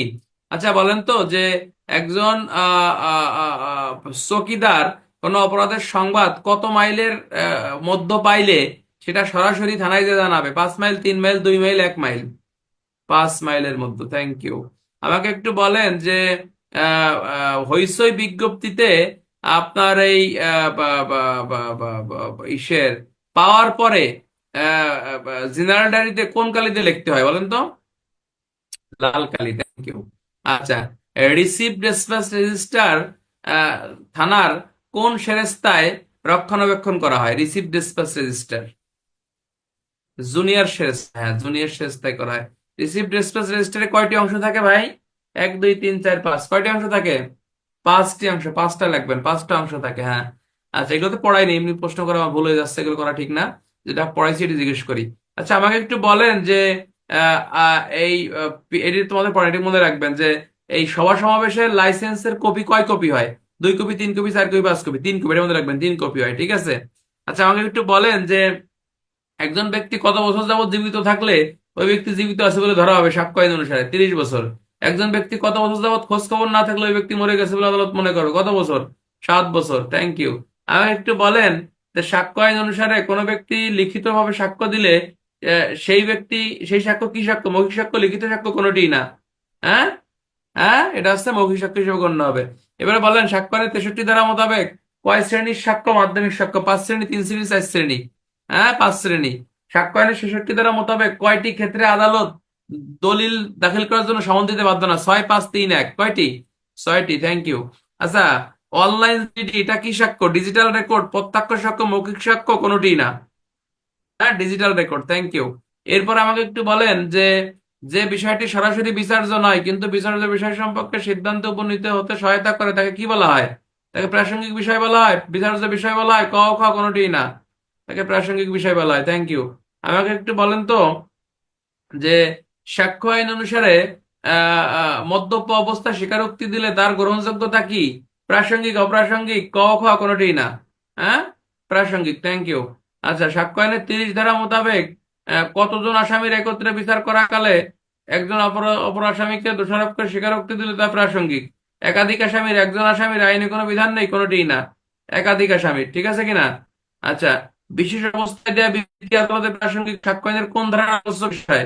34 ধারা, 56 ধারা, তারপর আছে 45 ধারা, কোনোটিই না? 34 ধারা, থ্যাংক ইউ। আচ্ছা, মানচিত্র চার্ট বলতে এখানে মৌজার মানচিত্র আদালতে প্রাসঙ্গিক কয় ধারা? 36, 38, 39, কোনোটিই না? 36, থ্যাংক ইউ।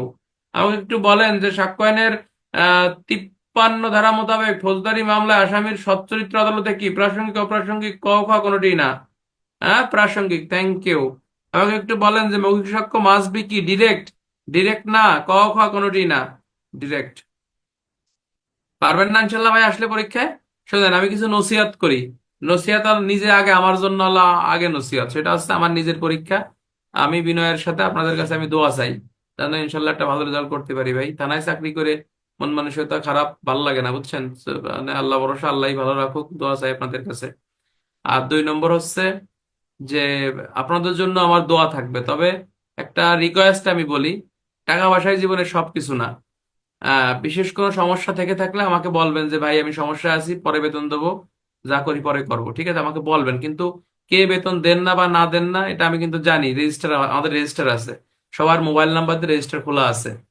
2 নম্বর হচ্ছে যে সারা বাংলাদেশে আলহামদুলিল্লাহ উপর আল্লাহর ইচ্ছা আপনাদের দোয়া যথেষ্ট সুনাম আছে আমার, ঠিক আছে কিনা? তো আপনারা আমাকে ভালোবাসেন, আমিও আপনাদেরকে অনেক ভালোবাসি, তারপরও সবার মন আমি পাবো না।